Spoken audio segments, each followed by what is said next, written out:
তিনি চোখ বন্ধ করে গোটা দুনিয়ার কথা বলতে পারতেন। তার ভবিষ্যৎবাণী রয়েছে, তিনি গোটা ওয়ার্ল্ড সম্পর্কে, গোটা বিশ্ব সম্পর্কে ভবিষ্যৎবাণী করে গিয়েছিলেন।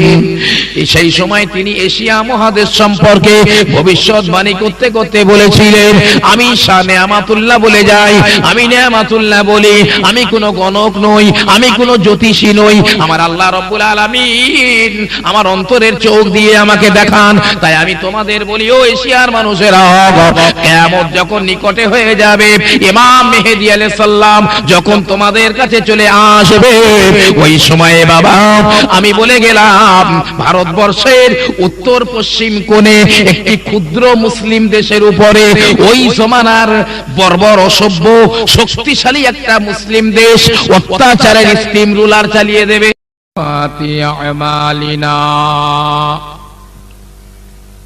من يهده الله فلا مضل له ومن يضلله فلا هادي له ونشهد أن لا إله إلا الله وحده لا شريك له ونشهد أن سيدنا ونبينا وحبيبنا ومولانا محمدا عبده ورسوله الذي أرسله بالحق بشيرا ونذيرا وداعيا إلى الله بإذنه وسراجا منيرا وقال الله تعالى في كلام المجيد والفرقان الحميد أعوذ بالله من الشيطان الرجيم بسم الله الرحمن الرحيم يا أيها الذين آمنوا لا تتخذوا اليهود والنصارى أولياء بعضهم أولياء بعض وقال رسول الله صلى الله عليه وسلم من تشبه بقوم فهو منهم وقال الله تعالى في شان حبيبه آمرا ومخبرا إن الله وملائكته يصلون على النبي يا أيها الذين آمنوا صلوا عليه وسلموا تسليما اللهم صل على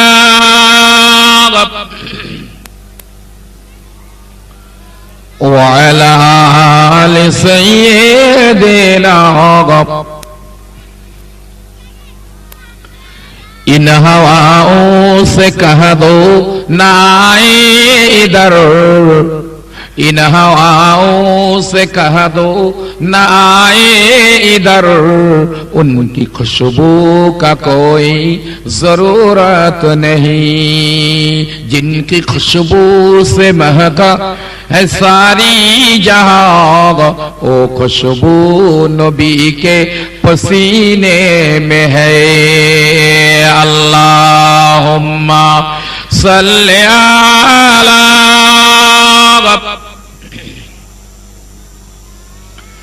व अला आलि सय्यिदिना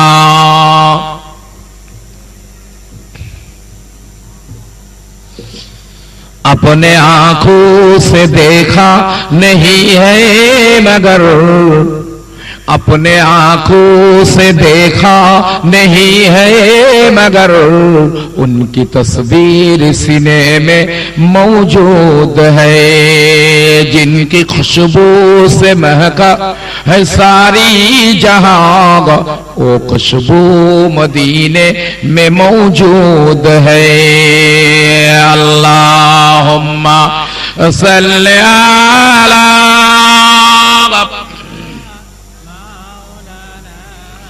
वअला आले सय्यिदिना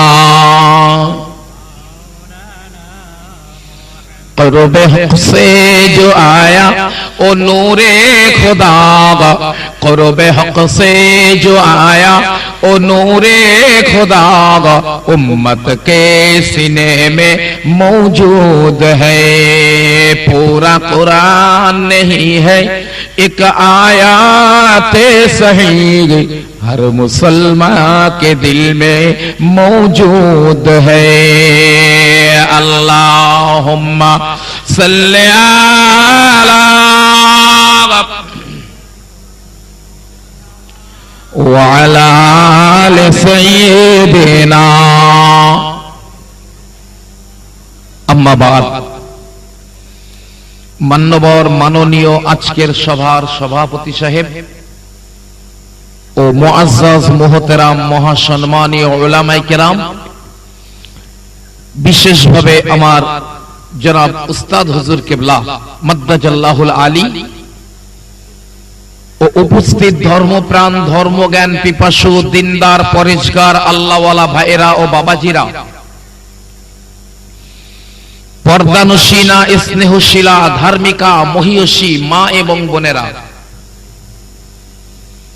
रब्बुल आलामीनेर दरबारे कृतज्ञता स्वीकार करी जे आल्लाह रब्बुल आलामीन आमादिगके इतर प्राणी ना करे अशराफुल मखलुकात तथा सृष्टिर सेरा मानुष करे आजकेर এই পবিত্র সবরেসানির মজলিসে সমবেত হওয়ার তৌফিক দান করেছেন তাই আমরা সকলেই সেই আল্লাহর শুকরিয়া করি সকলেই একবার বলুন আলহামদুলিল্লাহ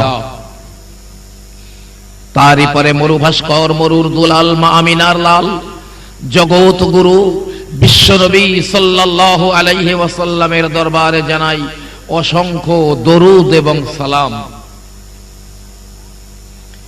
ইতিপূর্বেই আপনাদের কাছে অত্যন্ত গুরুত্বপূর্ণ আলোচনা করছিল হাফেজ সাহেব সময়ের স্বল্পতার কারণে তার মূল্যবান ওয়াজ বন্ধ করতে হয়েছে এসেছি আমি অধম গুনাহগার সীমিত বিদ্যা বুদ্ধি নিয়ে আপনাদের খিদমতে আল্লাহ রাব্বুল আলামিন তৌফিক দিলে আমিও আপনাদের কাছে কিছু কথা আলোচনা করব ইনশাআল্লাহ মুহতারাম ভাইরা তবে বর্তমান চলমান সময়ে মুসলমানদের একটি চরম দুর্গতি মুসলমানদের একটি চরম অধঃপতন তা হলো ধর্মীয় ব্যাপারে মুসলমানরা সবচাইতে বেশি উদাসীন বর্তমান যুগসন্ধি ক্ষণে পাশ্চাত্যের উলঙ্গ সভ্যতার বাঁধ ভাঙা স্রোতে যুগের মুসলমানেরাও তাতে গা ভাসিয়ে দিয়েছে সেই স্রোতেই যারই কারণে আজ বিশ্বের মুসলিম জাতি অন্য জাতির পায়ের ফুটবল এক জাতি লাথি মারে তো আর এক জাতির পায়ের কাছে যায় এ সেই জাতি আজ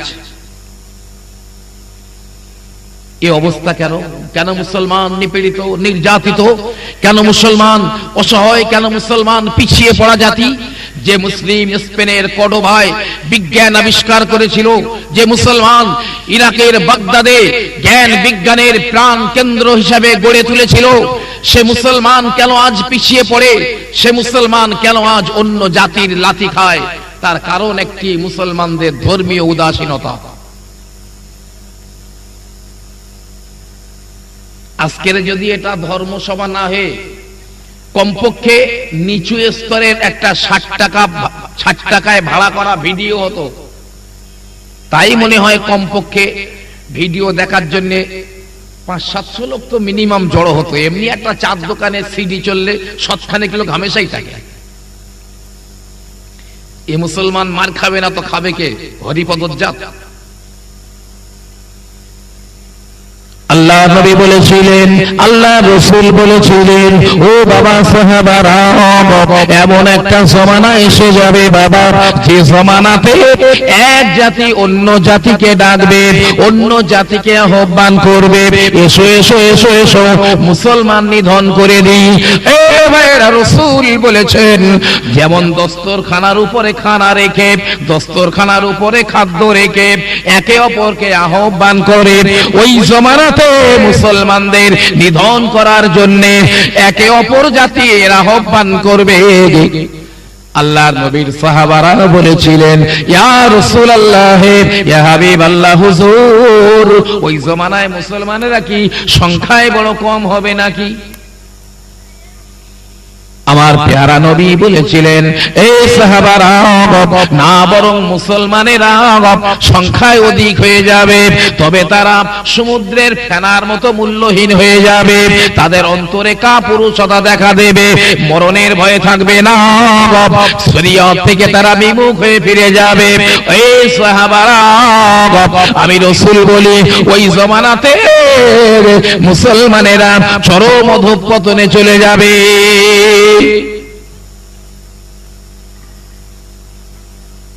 আজ পাশ্চাত্যের উলঙ্গ ন্যাংটা সভ্যতা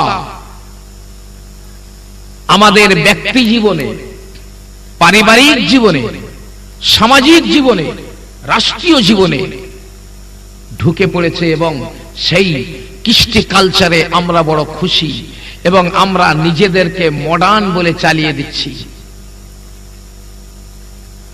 অথচ আমার আল্লাহ রাব্বুল আলামিন কোরআন পাকের মধ্যে বলে দিলেন, এ দুনিয়ার মানুষেরা, ইয়া আইয়ুহাল্লাযীনা আমানু লা তাত্তাখিযুল ইয়াহুদা ওয়ান নাসারা আউলিয়া, যেন তোমরা ইহুদি নাসারাদের সঙ্গে দোস্তি করো না, ইহুদি আর নাসারাদের সঙ্গে, বুশ ব্লেয়ারদের সঙ্গে, শারনদের সঙ্গে যেন তোমরা দোস্তি করো না, যেন তাদের কৃষ্টি কালচার তোমাদের জীবনে এলো না। আমি রাসূল, আমি আল্লাহ বলে গেলাম, আমি আল্লাহ তোমাদের উপদেশ দিই, বাদহুম আউলিয়া ও বাদ, ওরা একে অপরের বন্ধু। ও মুসলমানের দলেরা, ওরা তোমাদের বন্ধু হতে পারে না। আজ থেকে 450 অথবা 500 বছর আগে একজন আল্লাহর ওলি মানুষ, বিখ্যাত আল্লাহর ওলি মানুষ, যিনি চোখ বন্ধ করে গোটা দুনিয়ার কথা বলতে পারতেন, তার ভবিষ্যৎবাণী রয়েছে, তিনি গোটা ওয়ার্ল্ড সম্পর্কে, গোটা বিশ্ব সম্পর্কে ভবিষ্যৎবাণী করে গিয়েছিলেন। সেই সময় তিনি এশিয়া মহাদেশ সম্পর্কে ভবিষ্যৎবাণী করতে করতে বলেছিলেন, আমি শাহ নেয়ামাতুল্লাহ বলে যাই, আমি নেয়ামাতুল্লাহ বলি, আমি কোনো গণক নই, আমি কোনো জ্যোতিষী নই, আমার আল্লাহ রাব্বুল আলামিন আমার অন্তরের চোখ দিয়ে আমাকে দেখান। তাই আমি তোমাদের বলি, ও এশিয়ার মানুষেরা, কিয়ামত যখন নিকটে হয়ে যাবে, ইমাম মেহেদী আলাইহিস সালাম যখন তোমাদের কাছে চলে আসবে, ওই সময়ে বাবা আমি বলে গেলাম, ভারতবর্ষের উত্তর পশ্চিম কোণে একটি ক্ষুদ্র মুসলিম দেশের উপরে ওই জমানার বর্বর অসভ্য শক্তিশালী একটা মুসলিম দেশ অত্যাচারের স্টিম রুলার চালিয়ে দেবে। ভাই, কয়েক বছর আগে আমেরিকার ওয়ার্ল্ড ট্রেড সেন্টার, পেন্টাগন ধ্বংস হয়ে গেল। শয়তান দোষ দিল কারে? বলো করেছে ওসামা বিন লাদেন। আছে কোথায়? আফগানিস্তানে। আফগানিস্তানটা ভারতবর্ষের উত্তর পশ্চিম কোণে একটি ক্ষুদ্র মুসলিম দেশ। এত নির্লজ্জ বেহায়া জাত। সে ওসামা বিন লাদেন আছে কি নেই সেটা বড় কথা নয়, এখন তার টিকিয়ে স্পর্শ গেল না, স্যাটেলাইট ব্যবহার করেও তাকে ধরা গেল না, অথচ আফগানিস্তানের নিরীহ মুসলমানদের উপরে শয়তানের বাচ্চা টন টন বোমা ফেলেছে। হযরত শাহ নেয়ামাতুল্লাহ রাহমাতুল্লাহ আলাইহি বলেছিলেন, এ বাবারা, ওই যখন এই কাণ্ডটা ঘটে যাবে, আমি নেয়ামাতুল্লাহ বলি, তোমাদের কাছে আল্লাহর খলিফা, রাসূলের খলিফা হযরত ইমাম মেহেদী আলাইহিস সালাম এসে যাবে। রাসূল হাদিস পাকের মধ্যে বলেছেন, লাউলাম ইয়াবকা মিনাদ দুনিয়া ইল্লা ইয়াউমুন লাতাওয়ালাল্লাহু যালিকাল ইয়াউম। দুনিয়া ধ্বংস হতে যদি একটা দিনও বাকি থাকে, আমার আল্লাহ রাব্বুল আলামিন ওই দিনটাকে এত লম্বা করে দেবেন, এত বড় করে দেবেন। ওই দিনে আল্লাহ নবী বলেন, আমার ফাতেমার বংশধর একজন খলিফা দুনিয়ার জমিনে আসবেন। যখন গোটা দুনিয়ার মধ্যে অশান্তির বাতাবরণ চলবে, অশান্তির আগুনে দাউ দাউ করে জ্বলবে, ওই সময়ে আমার ফাতেমার বংশের একজন মানুষ, ইসমুহু ইসমি, তার নাম হবে আমার নামের মতো, তার আব্বার নাম হবে আমার বাপের নামের তুল্য, তার মায়ের নাম হবে আমার মায়ের তুল্য, তাকে আমার মতো দেখতে লাগবে, তার ডান চোয়ালে একটা তিল থাকবে, তিনি যেন একটু তোতলা করে কথা বলবেন। গোটা দুনিয়ার জমিনে অশান্তি দূর হয়ে যাবে, গোটা দুনিয়ার বুকে শান্তির বাতাবরণ বইবে, কোনো অশান্তি আর থাকবে না। আল্লাহ নবী বলেন, আল্লাহ রাসূল বলেন, শুনে রাখো, শুনে রাখো এ বাবা সাহাবারা, ইজা উত্তুখিজাল ফাইয়ু দেওয়ালান, যখন নাকি জনগণের মালগুলো, জনসাধারণের মালগুলো, রিলিফের মালগুলো, গ্রাম উন্নয়নের মালগুলো, জনগণের মালগুলো যখন মানুষের আত্মসাৎ করে নেবে, যখন ওটা নিজের সম্পদের মতো মানুষ আত্মসাৎ করে নেবে, 50,000 কাজ হবার জন্য টাকা আসলো, কাজ হলো 10,000 টাকা, 45,000 টাকা পকেটজাত হয়ে গেল। আল্লাহ নবী বলেন, এটা যখন হবে, আমি রাসূলুল্লাহ বলি, ওই সময় তোমাদের ধ্বংস হয়ে যাবার সময় এসে যাবে। আল্লাহ নবী বলেন, ওয়ালা আমানাতু মাগরামান, মানুষ যখন আমানাতের ধার ধারবে না, মানুষ যখন আমানাতের খেয়ানাত করবে, ওই সময় আমি রাসূল বলি কিয়ামত হয়ে যাবে। আমানত কি জিনিস জানেন? আল্লাহ নবী বসে আছেন, সাহাবারা বসে আছেন, একজন বুদ্ধু এসে, একজন গ্রাম্য মানুষ এসে বলে, ইয়া রাসূলুল্লাহ, হে মাতাসা, কিয়ামত কবে হবে? হুজুর কিয়ামত কবে হবে একবার বলেন। আল্লাহ নবী বলেছিলেন, ইজা দিয়াতিল আমানাতু ফান্তাজির সা, যখন আমানতের খেয়ানাত করা হবে, ওই সময় তোমরা কিয়ামতের অপেক্ষা করো। সাহাবারা জিজ্ঞাসা করেছিলেন, ইয়া রাসূলুল্লাহ, ইয়া হাবিবাল্লাহ, কাইফা ইয়াতুহা, কেমন করে ওই আমানতের খেয়ানাত করা হবে? রাসূল বলেছিলেন, ইজা উসিদাল আমরু ইলা গায়রি আহলিহি ফান্তাজির সা, যখন নাকি অযোগ্য মানুষের কাছে সমাজের দায়িত্ব দেওয়া হবে, অযোগ্য মানুষের ঘাড়ে যখন সমাজের দায়িত্ব দেওয়া হবে, তখন তোমরা কিয়ামতের অপেক্ষা করো। আমার কথা বুঝতে পারছেন আপনারা নাকি? অযোগ্য মানুষ, যে লোক জীবনে পশ্চিম দিকে ফিরে হোঁচট খেয়ে পড়ে না, সে মসজিদের সেক্রেটারি। কটা লেভেল চলেন? যে লোকটা সিগারেটের আগুনে সিগারেট টানে, সেই লোকটা মাদ্রাসার সভাপতি। যে লোকটা নাম সই করতে গেলে 3টে কলমের মোচ ভেঙে যায়, তিনি হবেন অঞ্চল প্রধান, না হয় তিনি হবেন কোন সমাজপতি,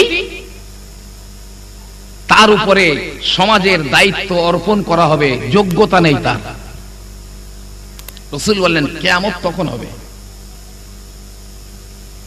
তাই আল্লাহ হাবিব বলেন, ও সাহাবারা, আমানতের যখন খেয়ানাত হয়ে যাবে, তখন তোমরা কিয়ামতের জন্য অপেক্ষা করো।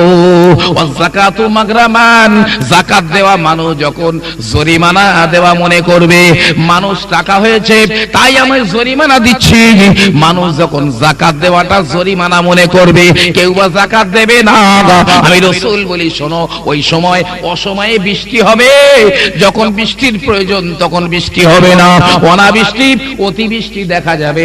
মানুষ যখন যাকাত দেওয়াটাকে জরিমানা মনে করবে, যাকাত দেওয়া বন্ধ করে দেবে, ওই সময় অতিবৃষ্টি অনাবৃষ্টি দেখা যাবে। তোমরা মনে করো কিয়ামত কাছাকাছি হয়ে গেছে। মুতাআল্লিমা লিগাইরিদ্দিন, মানুষ ধর্মীয় শিক্ষার প্রতি অনীহা, ধর্মীয় শিক্ষা শিখবে না। ধর্মীয় শিক্ষা যারা শিখবে তারা দুনিয়া অর্জন করার জন্য শিখবে, দুনিয়া অর্জন করার জন্য, টাকা রোজগার করার জন্য ধর্মীয় ইলম শিক্ষা করবে। আর অধিকাংশরা ধর্মীয় ইলম তারা শিখবে না, বরং অন্য জাতি শিক্ষা, অন্যান্য শিক্ষার দিকে তারা বেশি মনোনিবেশ করবে। আমি রাসূলুল্লাহ বলি, ওই সময়ে তোমাদের ধ্বংসের সময়। যে ওয়া আতা আর রাজুলু ইমরাআতাহু, ওই জমানার একটা বড় ফিতনা হলো বেটা ছেলেরা মেয়ে ছেলেদের আনুগত্য করবে, স্বামী তার বিবির আনুগত্য করবে, বিবি যা বলবে স্বামী তাই শুনবে। স্বামী বিবি যদি বলে চলো আজ বারাসাতে ঈদের মার্কেটিং করতে যাব, স্বামী তাতে রাজি। বিবি যদি বলে চলো আজ হাড়োয়ার মেলায় যাব, তো তাতে রাজি। বিবি যদি বলে ও স্বামী গো, জীবনে কোনোদিন তোমার সঙ্গে সিনেমায় যেতে পারিনি, বিবি তাতে রাজি। শুধু তাই নয়, আল্লাহর নবী বলেন ওই সময়ে মেয়েরা, ওই সময়ে নারীরা তারা চার দেয়ালের মধ্যে থাকবে না। কাইফা বিকুম ইযা ফাসাকা ফিতিয়ানাকুম ওয়া তাহাররু নিসাকুম।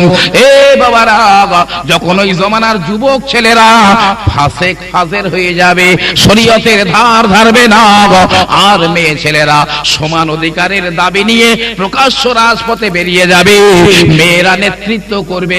রহিমা খাতুনকে এই চিহ্নে ভোট দিন, সেলিমা বিবিকে এই চিহ্নে ছাপ দিন।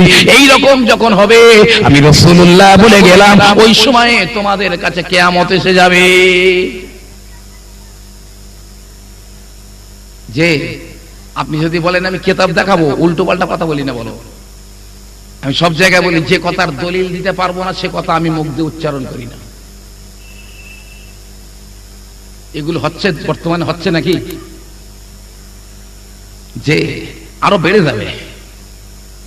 আমার রাসূলুল্লাহ বলেছেন, রাসূলুল্লাহ বলেন এ সাহাবারা, শুধু তাই নয়, আমি রাসূল বলে গেলাম যখন মেয়েরা নেতৃত্ব দেবে, ওই সময় তোমাদের জমিনের উপরের চাইতে জমিনের নিচে তোমাদের জন্য অনেক ভালো হবে।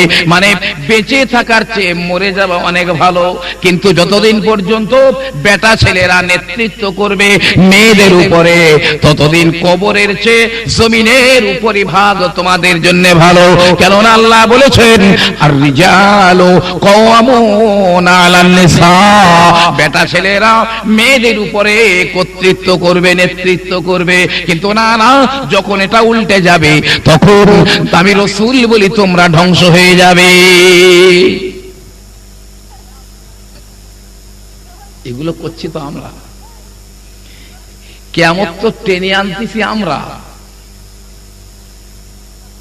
আল্লাহ হাবিব বলেন, আল্লাহ রাসূল বলেন, ওই যে মেয়েদের আনুগত্য করবে ওই জমানার বেটা ছেলেরা, ওয়া আতা রাজুল ইমরাআতাহু আক্কা আবাহু আদনা সাদিকাহু ওয়া জাফা আবাহু, মাকে গালিগালাজ করবে, মাকে ছোট বড় কথা বলবে, বন্ধু বান্ধবদের আপন বলে মনে করবে, আর বাপকে গালিগালাজ করবে।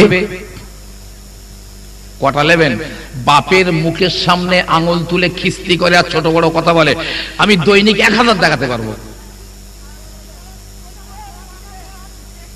এই পেছনে হাসতেছ কারা রে? মেলা হচ্ছে নাকি?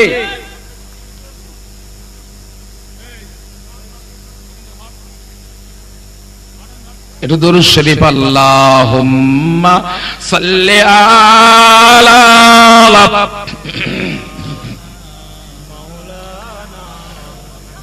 وعلى آل سيدنا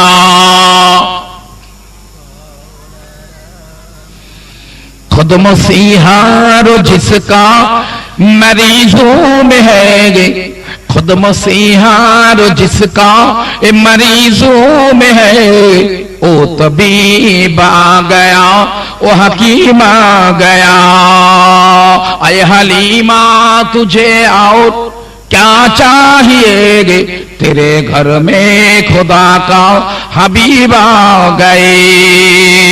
अल्लाहुम्मा सल्ली अला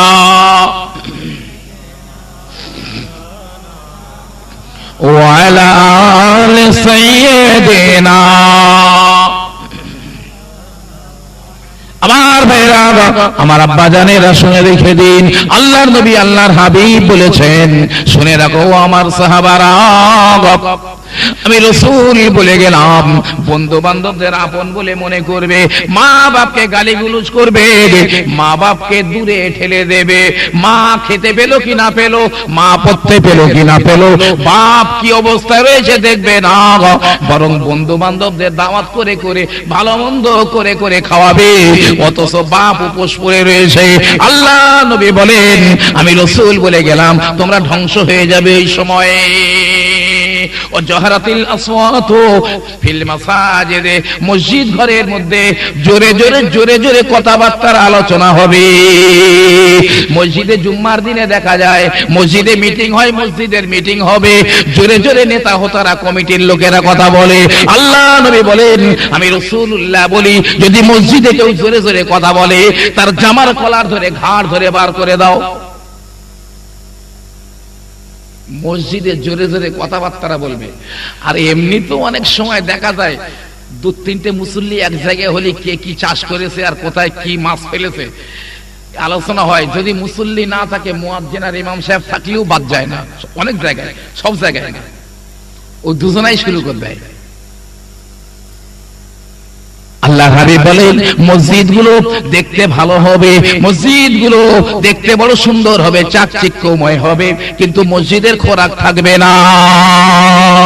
যখন ঝিনঝিনের মতো ব্যায়াম আসে, ডায়রিয়ার মতো ব্যায়াম আসে, এমনি স্মল পক্সের মতো ব্যায়াম আসে, ওই সময় মুসলমান এত বেশি বেশি মসজিদে যায়, বলে আর হবে না হবে না, দুতলা কর নাই, মসজিদ বাড়া, কিন্তু ব্যায়াম চলে গেল, গজব চলে গেল, মুসলমানও ঝেঁটিয়ে চলে গেল মসজিদ থেকে। যে আজ থেকে ১৫০০ বছর আগে রাসূল বলে গেছেন, চারিদিকে দেখেন কোন মসজিদ দেখবেন কত সুন্দর, কত চাকচিক্য। আর আমার রাসূলের মসজিদ ছিল, বৃষ্টি আসলে পানি পড়তো, রোদ লাগতো গায়ে, সাহাবারা তাতেই নামাজ পড়তেন। প্রচন্ড রোদ, গরমের মধ্যে সাহাবায়ে কেরামেরা নামাজ আদায় করতেন। অথচ এখন মসজিদ কমিটিরা মসজিদে ফ্যান করে দিয়েছেন, মসজিদ পাকা করে দিয়েছেন পায়ে লাগবে বলে। না না না, তবুও মসজিদের মধ্যে মুসল্লি দেখা যায় না। আল্লাহর হাবিব বলেন, ওই সময় তোমাদের ধ্বংস হয়ে যাবার সময় এসে যাবে। ও সাদাল কবিলাতা ফাসিকুহুম, গোত্রের মধ্যে যে লোকটা একটু মাথা টানা হবে, গোত্রের মধ্যে যে লোকটা নেতা হবে, ওই লোকটা ফাসেক হবে। ফাসেক হয় বিড়িখোর, নাই তাসখোর, নাই সিনেমাখোর, নামাজ তো পড়বে না, শরিয়াত ধার ধারবে না, ওই লোকটা হবে তোমাদের গোত্রের নেতা। ওয়াকানা যাইমুল কওমে আরজুলুহুম, আর মানুষের নেতৃত্ব দান করবে, সমাজের নেতৃত্ব দেবে কারা? যাদের মধ্যে শরীয়ত নাই, যারা অপমানিত, লাঞ্ছিত। আমার ভাইরা, বাবাজিরা, যারা একদিন এমনি করে চুরি ডাকাতি করত, যারা একদিন এমনি করে ঘুটে ঘুরিয়ে বেড়াতো, ওই মানুষগুলো নেতা হয়ে যাবে। আর মানুষেরা কি করবে? উকরেমার রজুলু মুখাফাতা শাররিহি, মানুষেরা তাদের সম্মান করবে, মানুষেরা তাদের স্যালুট করবে, মানুষেরা তাদের অভিবাদন করবে। না জানি ওই নেতার দ্বারায় আমার কোনো ক্ষতি হয় নাকি, নিজের ক্ষতি হবার ভয়ে, তার দ্বারায় কোনো ক্ষতি হবার ভয়ে মানুষ ওই নেতাদেরকে সম্মান করবে। মিলতেছে জমানার সঙ্গে? পথ নেই, কোন রেহাই নেই রাসূলের কথা। আল্লাহর হাবিব বলেন, আল্লাহর নবী বলেন, ও বাবা সাহাবারা, ওয়ালা আনা আখিরু হাযিহিল উম্মতি আউয়ালুহা, আর অতীত জমানায় যে ওলিয়া ওলিয়ারা গুজরে গেছেন, অতীত জমানাতে যে সমস্ত পীরে কামেলেরা চলে গেছেন, সেই জমানার লোকেরা তাদের নামে নিন্দা মন্দ করবে, তাদের নামে গালিমন্দ করবে, তাদের নামে অপমাননাকর কথা বলবে। ওই ফুরফুরার হুজুর কি করেছেন? বসিরহাটের কুলাঙ্গার বলেছে, বসিরহাটের আল্লামাকে কুলাঙ্গার বলে, দাদা হুজুরকে বলে শুধু মুরগির নাম ছেড়ে গেছে, কিছু করে না। এমন করে অতীতের ওলিয়া উলিয়াদের নামে মানুষেরা গালিগুলোজ বা ছোট মোটা কথা বলবে।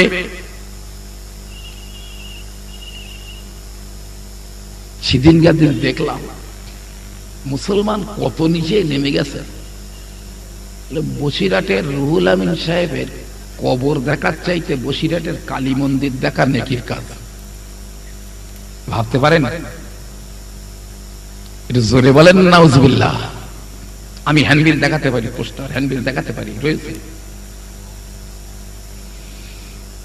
আল্লাহ নবী বলেন, আল্লাহ রাসূল বলেন, ওই জমানাতে গান বাজনার প্রাদুর্ভাব দেখা দেবে।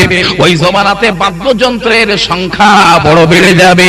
রেডিও বাদ্যযন্ত্র, সিডি বাদ্যযন্ত্র, ভিডিও বাদ্যযন্ত্র, টেলিভিশন বাদ্যযন্ত্র, একতারা দুতারা সেতারা হারমোনি তবলা, এমন করে বাদ্যযন্ত্রের সংখ্যা বেড়ে যাবে। শুধু তাই নয়, গায়ক গায়িকাদের সংখ্যা বেড়ে যাবে।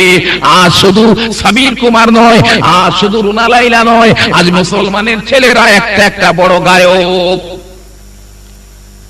ধান রচ্ছে মাঠে, তাও একটা হিন্দি গান ধরে।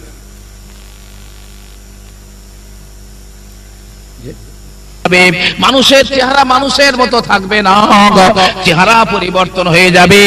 মানুষ জমিনের মধ্যে ধ্বংস হয়ে যাবে, ধসে যাবে। আসমান থেকে শিলাবৃষ্টি হবে, আসমান থেকে শিলাবৃষ্টি হবে। এই তো গত কিছুদিন আগে যে বৃষ্টিটা হয়ে গেল, আমি ওই এলাকায় বসিরহাটের এলাকায় গিয়েছি। বললো হুজুর এত শিল পড়েছে, উঠোনে কোদাল দিয়ে, মানে এতটা করে জাম হয়ে গেছে, কোদাল দিয়ে টেনে টেনে ঝুড়ি করে ফেলে দিয়ে আসতে হবে। একটা শিল 50 গ্রাম পর্যন্ত ওজন আছে। আমার কথা শুনে রাখেন। তাহলে আমি বলতে বলতে এতদূর চলে আসলাম। ভারতবর্ষের উত্তর পশ্চিম কোণে ক্ষুদ্র একটি মুসলিম দেশের উপরে অত্যাচার করবে সেই জমানার কারা? শক্তিশালী অমুসলিম দেশগুলো। ভাই আমি কথাগুলো বলছি, আপনাদের অসুবিধা হচ্ছে নাকি? যদি বলেন তো আমি আর ঘুরিয়ে দিচ্ছি। আপনি যেদিকে বলবেন ইনশাআল্লাহ আমি সেদিকে আছি। যে আল্লাহ রাসূলের সাহাবা, আল্লাহর হাবিবের সাহাবা হযরত আলী রাদিয়াল্লাহু তাআলা আনহু বলেছিলেন, এক সময়ে আমেরিকা এবং মুসলমানেরা, খ্রিস্টানেরা এবং মুসলমানেরা একজোট হয়ে একটি পরাশক্তির বিরুদ্ধে লড়াই করবে। দীর্ঘদিনই লড়াই হয়ে যাবার পরে ওই পরাশক্তিটা পরাজয় বরণ করবে, হেরে যাবে। তখন ওই পরাশক্তিটা ভেঙে টুকরা টুকরা হয়ে যাবে। আমি আপনাকে বলি, এক সময় আমেরিকার খ্রিস্টানেরা আফগানিস্তানের মুসলমানদের সঙ্গে অ্যাড হয়ে, বাবা ওই রাশিয়া ছিল তখন পরাশক্তি, ওই রাশিয়ার বিরুদ্ধে লড়াই চলেছিল। দীর্ঘদিন ঠান্ডা লড়াই চলার পরে ওই রাশিয়া পরাজিত হয়ে গেল, ওই রাশিয়া ভেঙে টুকরা টুকরা হয়ে গেল। উজবেকিস্তান, কাজাকিস্তান, তাজিকিস্তান বিভিন্ন প্রদেশে ভেঙে টুকরা টুকরা হয়ে গেল রাশিয়া। একটু মহব্বতে দরুদ আল্লাহুম্মা।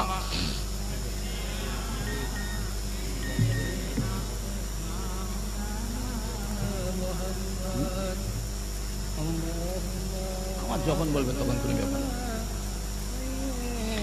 ওয়া আলা আলি সাইয়্যিদিনা।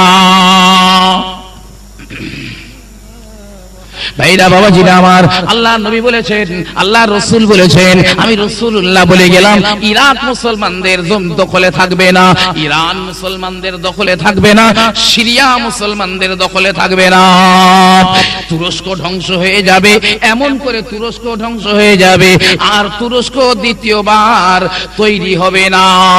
ও মুসলমানেরা, আমি একবার এই তো আনন্দবাজার পত্রিকার যে সময় আমেরিকা ইরাকের উপরে বোম ফেলেছিল, ওই সময় আপনার আনন্দবাজার পত্রিকার একটা সম্পাদকের কলম আমি দেখেছিলাম। ওই কাগজটা আমার বাড়ি কেটে রেখে দিয়েছি। সম্পাদক লিখছেন, শেষের দিনটা বড় ভয়ঙ্কর। সেটা কি? বলছে মুসলমানেরা কিয়ামত বিশ্বাস করে, ওই কিয়ামতের দিনটা অত্যন্ত ভয়ঙ্কর হবে। আর আমেরিকা ইরাকের উপরে যে প্রথম বোমাটা ফেলেছে, কখন? তৃতীয় সহস্রাব্দের তৃতীয় মাসের তৃতীয় ঘন্টায় তৃতীয় সপ্তাহের তৃতীয় দিনের তৃতীয় ঘন্টায়। দেখেন সপ্তাহে 3 যোগ আছে। সম্পাদক বলছে এটাই হলো তৃতীয় বিশ্বযুদ্ধের সূচনা।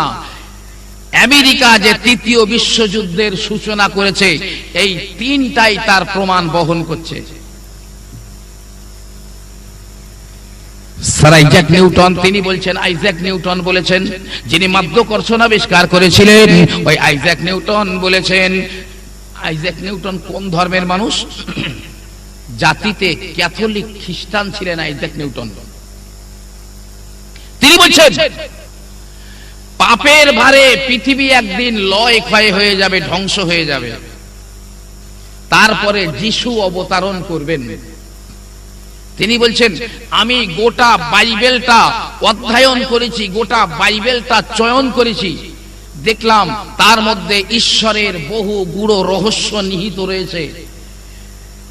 তিনি বলছেন আমি বাইবেলের মধ্যে দেখেছি পৃথিবী লয় ক্ষয় হয়ে যাবে 2060 খ্রিস্টাব্দের ভিতরে, তারপরে যিশু আসবেন, তারপরে যিশু আসবেন। আল্লাহ নবী বলেছেন, আল্লাহ রাসূল বলেছেন, ও সাহাবারা, ওই জমানাতে যে আলামতগুলো বললাম, এই আলামতগুলো যখন দেখা যাবে তখন একটা যুদ্ধ হবে। ওই যুদ্ধটাকে রাসূল বলেছেন মুলহামাতুল উজমা, একটা ভয়ঙ্কর যুদ্ধ হবে, যেটাই হলো আগামী তৃতীয় বিশ্বযুদ্ধ। 100 লোকের মধ্যে একটা লোক বাঁচবে, 99 জনা মারা যাবে, একটা লোক বেঁচে থাকবে। এত ভয়ঙ্কর যুদ্ধ হবে। ইরাক চলে গেছে, এখন ইরানের চারিদিকে সৈন্য দেওয়ার জন্য বুশ রেডি হয়ে আছে, সৈন্য যে কোনো মুহূর্তে চলে আসবে। মাঝে মধ্যে সিরিয়ার দিকে গরম গরম নজরে তাকাচ্ছে, যে রাসূল বলেছিলেন এই 3টে দেশ থাকবে না। এখন আসুন, রাসূল যে বলেছেন মুলহামাতুল উজমা, আর নিউটন যে বলেছেন 2060 খ্রিস্টাব্দের ভিতরে পৃথিবীর বুকে একটা লয় ক্ষয় হয়ে যিশু অবতরণ করবেন, এটা আমাদের হাদিস পাকে এ সম্পর্কে কিছু বলা আছে কিনা একটু আলোচনা করি। আল্লাহ নবী বলেন, আল্লাহ রাসূল বলেন, যখন ইহুদিরা ও ইসরাইলের বেঈমানেরা যারা ফিলিস্তিনের মুসলমানদের রক্ত নিয়ে হোলি খেললো, যে বেঈমানের দলেরা লেবাননের মুসলমানদের রক্ত নিয়ে হোলি খেলে, যে বেঈমানের দলেরা চেচনিয়া, বসনিয়া, হার্জেগোভিনা থেকে শুরু করে পৃথিবীর বিভিন্ন প্রান্তে মুসলমানদের রক্ত নিয়ে হোলি খেলে, ওই বেঈমানের দলেরা, ওই ইহুদি জাতিরা তারা কি করে, যখন নাকি বাইতুল মুকাদ্দাসটাকে ভেঙে দেওয়ার চক্রান্ত করবে, যে বাইতুল মুকাদ্দাসটা আল্লাহর নবী হযরতে সুলাইমান আলাইহিস সালাম বানিয়েছিলেন, আল্লাহর নবী মিরাজ যাবার সময় যে বাইতুল মুকাদ্দাসে 2 রাকাত নামাজ আদায় করেছিলেন, আল্লাহর নবীর পিছনে तमाम নবী রাসূলেরা ইক্তেদা করেছিলেন রূহানি হালতে। শুধু তাই নয়, আমার আল্লাহর নবী ওই বাইতুল মুকাদ্দাসের দিকে ফিরে কিবলা করে 17 অথবা 18 মাস নামাজ আদায় করেছিলেন। ওটা মুসলমানদের পুরাতন কিবলা। পরে কিবলা পরিবর্তনের আয়াত নাজিল হয়ে গেলে কাবা শরীফটা কিবলা হয়ে যায়। ইহুদিরা যখন ওই বাইতুল মুকাদ্দাসটা ভেঙে দেওয়ার চক্রান্ত করবে, তখন তোমরা জানবে ইমাম মেহেদী এসে যাচ্ছে। আমি বাংলাদেশের একটি পত্রিকার মধ্যে এই তো কিছুদিন আগে পড়েছিলাম, ইহুদিদের একটি ধর্মগ্রন্থ রয়েছে, ওই ধর্মগ্রন্থের নাম হলো তালমুদ।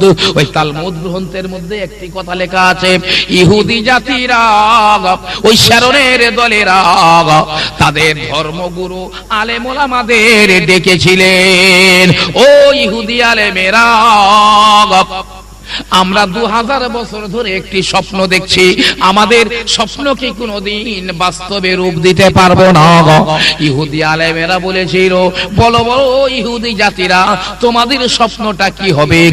ওই ইহুদিরা বলেছিল, বাইতুল মুকাদ্দাসটাকে ভেঙে দিয়ে ওই ভিতের উপরে আমরা ইহুদি মন্দির তৈরি করব। তখন তারা বলেছিল, আলেমেরা বলেছিল, ও ইহুদি জাতিরা, তোমাদের স্বপ্ন বাস্তবায়িত হবে, একাবিংশ শতাব্দীর শুরুর দিকে, গোড়ার দিকে, মানে এই শতাব্দীর গোড়ার দিকে। তবে তার আগে তোমাদের সাপ মুক্ত হতে হবে, তার আগে তোমাদের সাপ মুক্ত হতে হবে। কিভাবে সাপ মুক্ত হব? ওই ইহুদি আলেমেরা বলেছিল একটা নিখুঁত লাল রঙের গাই, একটা নিখুঁত লাল রঙের গাই বিশেষ একটি যজ্ঞের মাধ্যমে তোমাদের বলি দিতে হবে, তাহলেই তোমরা সাপ মুক্ত হয়ে যাবে। এ ভাইরা, ইসরায়েলের ইহুদিরা বর্তমানে বহু দেশে ঘুরে ঘুরে ওই আমেরিকার একটি অঞ্চলের ভিতরে একটা লাল গাই তারা খুঁজে বার করেছে। ওই গাইটাকে বর্তমানে ইসরায়েলের রাজধানী যে জায়গার নাম হলো তেল আবিব, ওই তেল আবিবের মধ্যে ওই গাইটাকে সযত্নে লালন পালন করা হচ্ছে। যে কোনো মুহূর্তে ওই লাল গাইটাকে বলি দিয়ে তারপরে বাইতুল মুকাদ্দাসের গায়ে হাতুড়ি মারতে পারে। তবে এই স্বপ্ন ওদের সফল হবে না। আল্লাহ নবী বলেন, আল্লাহ রসুল বলেন, ওই ইরাকের জমিনে, ওই ইরাকের জমিনে একটা সোনার পাহাড় আবিষ্কার হবে, ইরাকের জমিনে সোনার পাহাড় আবিষ্কার হবে। আর ওই জমানার শক্তিশালী দেশগুলো ওই সোনার পাহাড়টা দখলদারিত্ব নেওয়ার জন্য, অধিকার করে নেওয়ার জন্য তারা ওই ইরাকের জমিনে বহু অত্যাচার শুরু করে দেবে। আনন্দবাজার পত্রিকার সম্পাদকের ব্যক্তিগত বক্তব্য এবারে বলছে যে ইরাকের জমিনে তরল সোনা আবিষ্কার হয়েছে। তরল সোনা, পেট্রোলিয়ামকে তরল সোনা বলা হয়। আর ওই পেট্রোলিয়ামের জন্যই আমেরিকা আর টনি ব্লেয়ার এরা ইরাকের উপরে টন টন বোমা ফেলে প্রায় ধ্বংস করে দিয়েছে। তাহলে এটা কি নবী মুহাম্মদুর রাসূলুল্লাহ যে কথা বলেছিলেন, এটা কি সেই রাসূলের কথা? এটা কি সেই তাই? হতেও পারে। আল্লাহ নবী বলেন, ইরাক যখন মুসলমানদের হাতে থাকবে না, ইরাকে যখন অত্যাচার হয়ে যাবে, ইরান যখন মুসলমানদের হাতে থাকবে না, ইরানে যখন অত্যাচার শুরু করে দেবে, সিরিয়া যখন মুসলমানদের হাতে থাকবে না, সিরিয়ায় যখন অত্যাচার শুরু করে দেবে, ওই তিনটি দেশের ওলিয়া উলিয়ারা, গওস কুতুবেরা মদিনাতুল মুনাওয়ারায় চলে যাবে। ওই সময় ইহুদিদের, ওই সময় নাসারাদের, ইহুদি খ্রিস্টানদের এত শক্তি বেড়ে যাবে। রাসূল বলেন, ওদের এত শক্তি তোমরা দেখতে পাবে, একটা একটা করে মুসলিম দেশগুলো ওরা দখলের মধ্যে নিয়ে নেবে। এমনকি মদিনা থেকে 3 কিলোমিটার দূরে ওই যে জায়গাটার নাম হলো খয়বার, ওই খয়বার পর্যন্ত ইহুদি নাসারারা দখল করে নেবে। আরে তিনটে দেশের ওলিয়া উলিয়ারা তখন মদিনার মধ্যে আবদ্ধ। ইহুদিরা মদিনার মধ্যে অশান্তির বাতাবরণ তৈরি করবে। মদিনার মধ্যে ইহুদিরা বড় অশান্তি সৃষ্টি করবে। কিন্তু আপনার কিনা ওই ওলিয়া উলিয়ারা মদিনা থেকে কোথাও আর চলে যাবেন না। ওই সময়ে একজন মানুষ আত্মগোপন করে মদিনা থেকে মক্কার জমিনে চলে আসবে, মক্কায় খানায় কাবা তাওয়াফ করবে। এত অশান্তি তখন চলবে, মক্কার মানুষেরা ইমাম মেহেদীকে তলাশ করবে। আর মদিনা থেকে যিনি এসেছেন, রাসূলের বর্ণনা করা আলামত অনুযায়ী বোঝা যাচ্ছে এই তো ইমাম মেহেদী। মক্কার লোকেরা বলবে, হুজুর আপনি তো ইমাম মেহেদী। কিন্তু তিনি যেন একটু রেগে যাবেন, নিজেকে ধরা দিতে চাইবেন না। কিন্তু হাজারে আসওয়াদ আর মাকামে ইব্রাহিমের মাঝখান দিয়ে যখন উনি হেঁটে হেঁটে চলে যাবেন, গায়েব থেকে একটা আওয়াজ আসবে। রাসূল হাদিস পাকের মধ্যে বলেছেন, হাযা খলিফাতুল্লাহ আল মেহেদী, এই তো আল্লাহর খলিফা ইমাম মেহেদী। মুসলমানেরা দৌড়ে দৌড়ে যাবে, হুজুর এই তো আপনি সেই ইমাম মেহেদী। ইমাম মেহেদী বলবে, এ মক্কার মানুষেরা, ওগো মক্কা শরীফের মানুষেরা, আমি চেয়ে চেয়েছিলাম নিজেকে গোপন রাখতে, কারণ আমি যখন প্রকাশ হয়ে যাব, আমি যখন মানুষের হাতে ধরা পড়ে যাব, তখন গোটা বিশ্ব দায়িত্ব আমার ঘাড়ের উপরে চেপে যাবে। না না ও মুসলমানেরা, আমার আল্লাহ আমাকে জাহির করে দিয়েছেন, আনাল মেহেদি, আমি হলাম সেই ইমামে মেহেদি। ও মুসলমানেরা, এসো এসো, আমার হাতে হাত দিয়ে বায়াত গ্রহণ করো, আর চলো মদিনার মধ্যে ইহুদি জাতিরা ওরা বড় অশান্তি তৈরি করেছে, চলো চলো মদিনা থেকে ইহুদিদের দূর করে দিতে হবে। আল্লাহর নবী বলেন, ইমাম মেহেদি জাহির হয়ে যাবার পরে বহু দেশ থেকে সেনা পাঠানো হবে ইমাম মেহেদিকে ধ্বংস করে দেওয়ার জন্য, কিন্তু না না না, বয়দা বলে একটি জায়গায় একদল সেনা ধ্বংস হয়ে মাটির তলায় পুঁতে যাবে। না না না, ইমাম মেহেদিকে কেউ পরাজিত করতে পারবে না। ইমাম মেহেদি মদিনায় চলে যাবেন, মদিনা শরীফে চলে যাবেন, ইহুদিদের দূর করে দেবেন, তাড়িয়ে দেবেন মদিনা থেকে, মদিনায় শান্তি ফিরে আসবে, মদিনায় আর কোনো অশান্তি থাকবে না। ওই সময় বাবা তৃতীয় বিশ্বযুদ্ধ শুরু হয়ে যাবে। আল্লাহ নবী বলেন, ইমাম মেহেদি ওই মুসলমানদেরকে সঙ্গে করে নিয়ে চলে যাবেন রোমের উপর দিয়ে। রাসূল বললেন, ইমাম মেহেদি রোমের উপর দিয়ে চলে যাবেন। রোম বলতে যদিও বর্তমানে আমেরিকাকে বোঝায় না, কিন্তু ব্যাখ্যাকারীগণ বলেছেন আল্লাহর নবী যখন রোম শব্দটা বলেছিলেন, ওই সময় রোম বোঝাতো যে দেশে পেন্টাগন রয়েছে। আল্লাহর হাবিব বলেন, ওই মুসলমানেরা রোম শহরের প্রাচীরের ধারে গিয়ে জোরে জোরে জোরে জোরে বলবেন, লা ইলাহা ইল্লাল্লাহু আল্লাহু আকবার। বলার সঙ্গে সঙ্গে ওই শহরের প্রাচীরটা ভেঙে পড়ে যাবে, মুসলমানেরা শহরের মধ্যে ঢুকে যাবে। রাসূল বলেন, ওই শহরের মধ্যে একটা সাদা ঘর রয়েছে, একটি হোয়াইট হাউস রয়েছে, একটি বাইতুল আবিয়াজ রয়েছে। মুসলমানেরা ওই সাদা ঘরের সম্মুখে গিয়ে জোরে জোরে বলবেন, লা ইলাহা ইল্লাল্লাহু আল্লাহু আকবার। ওই ঘরের দরজাগুলো ভেঙে পড়ে যাবে, পাঁচিলগুলো ভেঙে পড়ে যাবে, মুসলমানেরা ওই সাদা ঘরের ধন সম্পদগুলো লুট করে নেবে। এত সোনা, এত মণিমাণিক্য তারা উদ্ধার করে নেবে।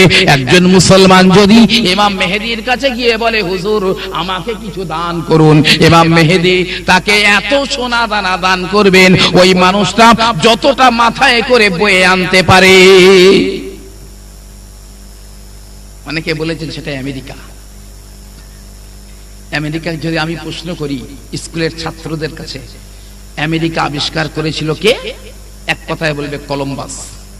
আমি বলছি নিভার মিথ্যে, ডাহা মিথ্যে কথা। কটা প্রমাণ নেবেন? আমেরিকা কলম্বাস আবিষ্কার করেনি, আমেরিকা আবিষ্কার করেছিল প্রথমে মুসলমানেরা। আমেরিকা মুসলমানেরা আবিষ্কার করার বহু পরে বাবা, তারপরে কলম্বাস আমেরিকায় গিয়েছিল। এ ভাইরা, কিতাবের মধ্যে লেখা আছে এমন একটা জমানা এসে যাবে যে জমানাতে আমেরিকার নামটা মানচিত্রে থাকবে বটে, কিন্তু আমেরিকা দুনিয়ার জমিনে থাকবে না। ও ভাইরা, আল্লাহর হাবিব বলেন, ওই ইমাম মেহেদি মুসলমানদেরকে নিয়ে জিহাদের ময়দানে, ওই তৃতীয় বিশ্বযুদ্ধের ময়দানে যাবেন। খোরাসানের দিক থেকে যদি তোমরা দেখো, ওই খোরাসানের দিক থেকে কালো পতাকা ধরে একদল মানুষ আসে। তোমরা দেরি করবে না, জলদি জলদি চলে যাবে, কারণ ওই কালো পতাকার নিচে রয়েছেন আল্লাহর খলিফা ইমাম মেহেদি। ও ভাইরা আমার, মুসলমানেরা ইমাম মেহেদিকে সঙ্গে করে নিয়ে ওই জিহাদের ময়দানে যাবে। বাবা, জিহাদের ময়দানে যাবে। প্রথমে জিহাদ হবে আমেরিকার খ্রিস্টানেরা এবং মুসলমানেরা যোগ হয়ে এমন একটা জাতির সঙ্গে লড়াই করবে যে জাতি পশমের জুতো পরে, মুখগুলো চ্যাপ্টা, নাকগুলো ঢালের মতো চ্যাপ্টা। তাদের সঙ্গে প্রথমে যুদ্ধ হবে। মুসলমান আর খ্রিস্টান জোট এরা জয়ী হয়ে যাবে। এবারে একজন খ্রিস্টান ক্রুশ উঁচু করে বলবে এ আমাদের ক্রুশ জয় করে দিয়েছে, কিন্তু একটা মুসলমান ওই কথা শুনে ওর গালে একটা থাপ্পড় লাগিয়ে দে, বলবে না না না, তোদের ক্রুশ জয় করে না, আমরা আল্লাহর কৃপায় জয় লাভ করেছি। ওই খ্রিস্টানটা তখন তার দলে ফিরে যাবে, এই কথাগুলো বলবে, বাবা সঙ্গে সঙ্গে ওই খ্রিস্টান আর মুসলমানদের সঙ্গে লড়াই লেগে যাবে। মুসলমানেরা শোন বলবে আমরা আজ হয় ওদেরকে মারবো না হয় মরে যাব, তবে কাপুরুষের মতো জিহাদের ময়দান থেকে ফিরে আসবো না। বাবা জিহাদের ময়দানে একদল মুসলমান চলে যাবে, জয়লাভ কেউ করতে পারবে না, মুসলমানগুলো শহীদ হয়ে যাবে। দ্বিতীয় দিনের মুসলমানেরা বলবে হয় ওদের মারবো না হয় মরবো না হয় জয় করব, কিন্তু কাপুরুষের মতো ফিরে আসবো না। কিন্তু ওদিনেও মুসলমানেরা জয়ী হতে পারবে না, কোনো পক্ষের জয় হবে না, বরং মুসলমানগুলো শহীদ হয়ে যাবে। তৃতীয় দিনে একই অবস্থা হয়ে যাবে।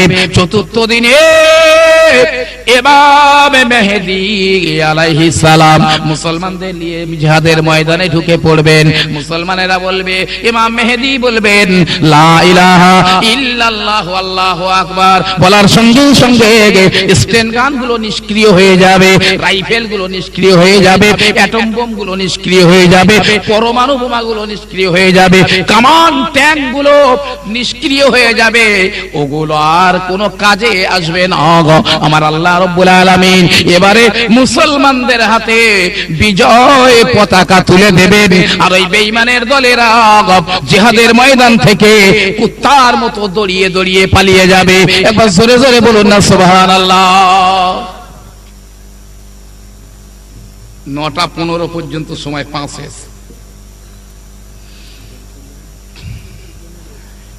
একটু মহব্বতে দরুদ আল্লাহুম্মা সাল্লি আলা पैगंबरों का रोज़ा दिखा दे खुदाया, दरे मुद्दत से मिला दे खुदाया, शराबे मोहब्बत पिला दे खुदाया, पैगंबरों का रोज़ा दिखा दे खुदाया। अल्लाहुम्मा सल्ली अला ওয়ালা আলি সাইয়্যিদিনা। আল্লাহর নবী বলেন, আল্লাহর হাবিব বলেন, এবারে মুসলমানেরা জয়ী হয়ে যাবে, তবে কারো মনে কোনো আনন্দ থাকবে না, কারণ 100 মানুষের মধ্যে মাত্র একটা মানুষ বেঁচে আছে, 99 খানা শহীদ হয়ে গেছে। ইমাম মেহেদী নিজের তলোয়ারখানা জয়তুন গাছে টাঙিয়ে দেবেন। সংক্ষেপ করে বলি, জয়তুন গাছে তলোয়ারখানা লটকিয়ে দেবেন। গনিমতের মালগুলো, যুদ্ধের ওই আপনার কিনা মালগুলো মুসলমানদের মধ্যে বন্টন করতে শুরু করবেন। হঠাৎ একজনকে খবর দিয়ে যাবে, ও মুসলমানেরা, ও ইমাম মেহেদী দাজ্জাল আপনাদের পরিবার পরিজনদের মধ্যে প্রবেশ করেছে। জিহাদের ময়দান থেকে অবসর হবার 7 দিনের মাথায় দাজ্জালের খবর পাওয়া যাবে। ইমাম মেহেদী বলবেন, ওগো মুসলমানেরা, যাও যাও একবার দেখে এসো দাজ্জাল সত্যি বার হলো কিনা। মুসলমানেরা তন্ন তন্ন করে খুঁজে দেখবেন, না না না, এখনো দাজ্জাল বার হলো না। কিন্তু সহিহ রিওয়ায়াতের মধ্যে আপনি দেখুন, মিশকাত শরীফের বাবু যিকরুদ দাজ্জাল, ওই দাজ্জালের বর্ণনার অধ্যায়ের মধ্যে রাসূল লিখেছেন 7 বছর পরে খবর হয়ে যাবে, ও মুসলমানেরা, দাজ্জাল বার হয়ে গেছে। বর্তমান দাজ্জাল কোথায় আছে আমিও জানি না, দুনিয়ার কোনো মানুষ জানে না, তবে একটা কথা আপনাকে বলি, আল্লাহর নবী আল্লাহর রাসূল মসজিদে নববীতে বসে রয়েছেন। 12 জনা মানুষ আল্লাহর নবীর দরবারে আসে, হুজুর আমাদের কলেমা পড়িয়ে মুসলমান করে দেন। আল্লাহর নবী কলেমা পড়িয়ে দিলেন। তারা বলে, হুজুর হুজুর আমরা জলপথে ব্যবসায় গিয়েছিলাম, ফেরার পথে এমন একটা ঝড় উঠে গেল হুজুর যে 1 মাসের পথটা উড়িয়ে আমাদের একদিনে একটা অজানা দ্বীপে পৌঁছে দিল। ওই দ্বীপে জাহাজখানা বেঁধে আমরা নিচে নেমে পড়লাম, দেখলাম বড় একটা জন্তু শুয়ে রয়েছে, গায়ে লম্বা লম্বা পশম। আমরা তাকে জিজ্ঞাসা করলাম, মান আনতে, তুমি কে? ওই জন্তুটা জবাব দিল, আমি আনা জাসুসুন, আমি হলাম একজন সিআইডি। তোমরা যদি বেশি কিছু জানতে চাও, ওই আপনার কিনা দ্বীপের মাঝখানে একটা ঘর রয়েছে, একটা সাদা ঘর রয়েছে, ওই ঘরের মধ্যে তোমরা চলে যাও। ইয়া রাসূলুল্লাহ, ওই ঘরের মধ্যে চলে গেলাম, দেখলাম লম্বা দেহ একজন মানুষ, একটা চোখ বাবা আঙুরের মতো ফোলা, আর একটা চোখ কানা, 2 হাঁটুর তলা দিয়ে হাত ঢুকিয়ে মাথায় এমন করে শিকল দিয়ে তাকে বাঁধা আছে। আমরা বললাম, মানান্তা, তুমি কে? সে বলে, আমার পরিচয় পরে দেব, আগে আগে বলো তোমাদের অমুক দরিয়ায় পানি আছে নাকি? বলে, হ্যাঁ হ্যাঁ, এখন তো অমুক দরিয়ায় পানি ভরে রয়েছে। সে বলল, বলো বলো, ওই মদিনার অমুক খেজুর বাগানে খেজুর আছে কিনা? বলে, হ্যাঁ তো খেজুর ভরে আছে। বলে, বলো দেখি এখন তোমাদের নবীকে? বলে, আমরা তো নবী জানি না, তবে মক্কার মুহাম্মদ নবুয়তের দাবি করেছে। সে বলল, শোনো শোনো, বারহাক মুহাম্মদ আল্লাহর নবী, আর আমার পরিচয় তোমাদেরকে বলি, আনা মাসিহুদ দাজ্জাল, আমি হলাম সেই দাজ্জাল। আমি তাড়াতাড়ি বাহির হয়ে যাব, মুসলমানদের ঈমান আমি নষ্ট করে দেব। ইয়া রাসূলুল্লাহ, দাজ্জালের মুখে আপনার নবুয়তের কথা শুনে আমরা আপনার কাছে মুসলমান হয়ে গেলাম। 7 বছর পরে তৃতীয় বিশ্বযুদ্ধ শেষ হবার 7 বছর পরে দাজ্জাল বার হবে। দাজ্জাল বাহিনীকে তাড়িয়ে নিয়ে যাবে কারা? একদল ওই কালো জামা বা কালো ওড়না পরা মানুষেরা, কালো পোশাকের মানুষেরা দাজ্জাল বাহিনীকে তাড়িয়ে নিয়ে যাবে। এই তো বাংলাদেশের একটি পত্রিকা আমি পড়েছিলাম, আপনিও দেখতে পারেন, যার নাম হলো মাসিক মদিনা। সম্পাদক লিখেছেন যে কালো পোশাকের মানুষেরা দাজ্জালকে তাড়িয়ে নিয়ে যাবে, তারা কি লেবাননের হিজবুল্লাহ নাকি ইরানের মধ্যে তারা তৈরি হচ্ছে? ভাই আমার, বাবাজিরা আমার বক্তব্য হলো, আল্লাহর নবী বলেছে দাজ্জাল দুনিয়ায় 40 দিন থাকবে। দাজ্জাল গোটা দুনিয়াটা 40 দিনে পরিভ্রমণ করবে। হুজুর, দাজ্জাল তাহলে কত দ্রুত চলবে? আল্লাহর নবী বলেছিলেন, আকাশের মেঘকে হাওয়া যেমন উড়িয়ে উড়িয়ে নিয়ে যায়, মেঘের গতি যেমন, দাজ্জালের গতিটা তেমন হবে। দাজ্জালের একটা বাহন থাকবে, ওই বাহনটার এক কান থেকে আরেক কান পর্যন্ত, এক বাহু থেকে আরেকটা বাহু পর্যন্ত দূরত্ব হবে 70 হাত। তাই তো সম্পাদক বলেছেন, না না, তাহলে দুনিয়ার গাধা নয়, বর্তমানে বিজ্ঞানের আবিষ্কার জেট প্লেন হবে দাজ্জালের বাহন। দাজ্জাল যে সাদা গাধার উপরে সওয়ার হবে, তার এক বাহু থেকে আরেক বাহু 70 হাত লম্বা হবে। তাই আধুনিক বর্তমান জ্ঞানীগুণীরা বলেছেন, তাহলে নিঃসন্দেহে সেটা জেট প্লেন। এমন গাধা দুনিয়ায় নেই যে তার এক বাহু থেকে আরেক বাহু 70 হাত লম্বা। এটা দূরত্ব বুঝে মোটামুটি বেশ দূরত্ব হবে। ভাই আমার, বাবাজিরা আমার, আমি আপনাকে বলতে চাই, আল্লাহর নবী বলেন, তবে শোনো, যেদিন দাজ্জাল দুনিয়ার জমিনে জাহির হয়ে যাবে, ওই দিনটা কত বড় হবে? ইয়াউমুন কাসানাতুন, প্রথম দিনটা হবে 1 বছরের মতো বড়। যেদিন দাজ্জাল বার হবে, ওই দিনটা বড় হবে 1 বছরের মতো। সূর্য উদয় থেকে অস্ত যাওয়া পর্যন্ত সময় লাগবে 1 বছর হতে যত সময় লাগে। দ্বিতীয় দিনটি হবে 1 মাসের মতো বড়। 1 মাস হতে যত সময় লাগে, দ্বিতীয় দিনটা হবে তত বড়। তৃতীয় দিনটা হবে 1 সপ্তাহের মতো বড়। বাকি দিনগুলো এমন ছোট ছোট দিন হবে। 40 দিনে দাজ্জাল দুনিয়ার জমিনটা পরিভ্রমণ করবে। আল্লাহ নবী বলেন, ও বাবা সাহাবারা, ও মুসলমানেরা, যদি তোমাদের জমানাতে দাজ্জালকে তোমরা দেখতে পাও বা কিংবা কোন মুসলমান যদি দাজ্জালের জমানা পেয়ে যায়, দাজ্জালকে দেখার জন্য যেন যেও না দাজ্জালের কাছে একটা চুম্বক ক্ষমতা রয়েছে, তোমাদের ঈমানটা ধ্বংস করে দেবে। বরং আমি রাসূল বলে গেলাম, তোমরা কোরআন শরীফের একটা সূরা, সূরাটির নাম হলো, মনে রাখবেন, ওই সূরাটির নাম হলো সূরা আল কাহাফ। ওই সূরার প্রথমের দিকে যদি কয়েকটা আয়াত মানুষ তেলাওয়াত করতে পারে, তাহলে দাজ্জাল আর তাকে দেখতে পাবে না। সূরা আল কাহাফ, এই সূরাটার প্রথম কয়েকটা আয়াত যদি কেউ পাঠ করে, দাজ্জাল তাকে দেখতে পাবে না। সাহাবারা বলেন, হুজুর, 1 বছরের মতো বড় দিন, 1 মাসের মতো বড় দিন, 1 সপ্তাহের মতো বড় দিন, ওই দিনে কি 5 ওয়াক্তের নামাজ আদায় করলে হয়ে যাবে? রাসূল বললেন, না না না, প্রতি 24 ঘন্টায় হিসাব করে করে 5 ওয়াক্ত নামাজ আদায় করতে হবে। প্রতি 24 ঘন্টায় হিসাব করে করে 5 ওয়াক্ত নামাজ পড়তে হবে। কত বড় দিন বলে 5 ওয়াক্ত সেরে দেবেন, তা হবে না। ও আমার ভাইজানেরা, শুনে রেখে দিন, আল্লাহর নবী বলেন, আল্লাহর রাসূল বলেন, দাজ্জালের এক হাতে থাকবে রুটির পাহাড়, আর এক হাতে থাকবে ঠান্ডা পানি। দাজ্জাল আসার আগে দেশে এত দুর্ভিক্ষ দেখা দেবে, ফসল আবাদ হবে না, মানুষের কাছে দুর্ভিক্ষ দেখা দেবে, টাকা থাকবে কোটি কোটি টাকা, কিন্তু খাদ্য পাওয়া যাবে না। দুনিয়ার উম্মত এত বেড়ে যাচ্ছে, এত উম্মত বেড়ে যাচ্ছে, বাবা, জমি জায়গাগুলো শেষ হয়ে যাচ্ছে, ঘরবাড়ি তৈরি হচ্ছে, জনবসতি বসে যাচ্ছে, যে পৃথিবীটা সংকুচিত হচ্ছে। টাকা থাকবে বটে, কিন্তু খাদ্য পাওয়া যাবে না। ওই সময় দাজ্জাল বার হয়ে বলবে, আমাকে খোদা বলো, আমার এই রুটির পাহাড়, আমার এই ঠান্ডা পানি শরবত আছে, তোমরা যা খুশি তাই পান করো। রাসূল বললেন, যারা ঈমান দেখে না, যারা শুধু পেট আর পকেট দেখে, শুধু টাকা উপার্জন করা হলেই হলো, এই যারা দেখে, ওই দিনে তারা ঈমান দেখবে না।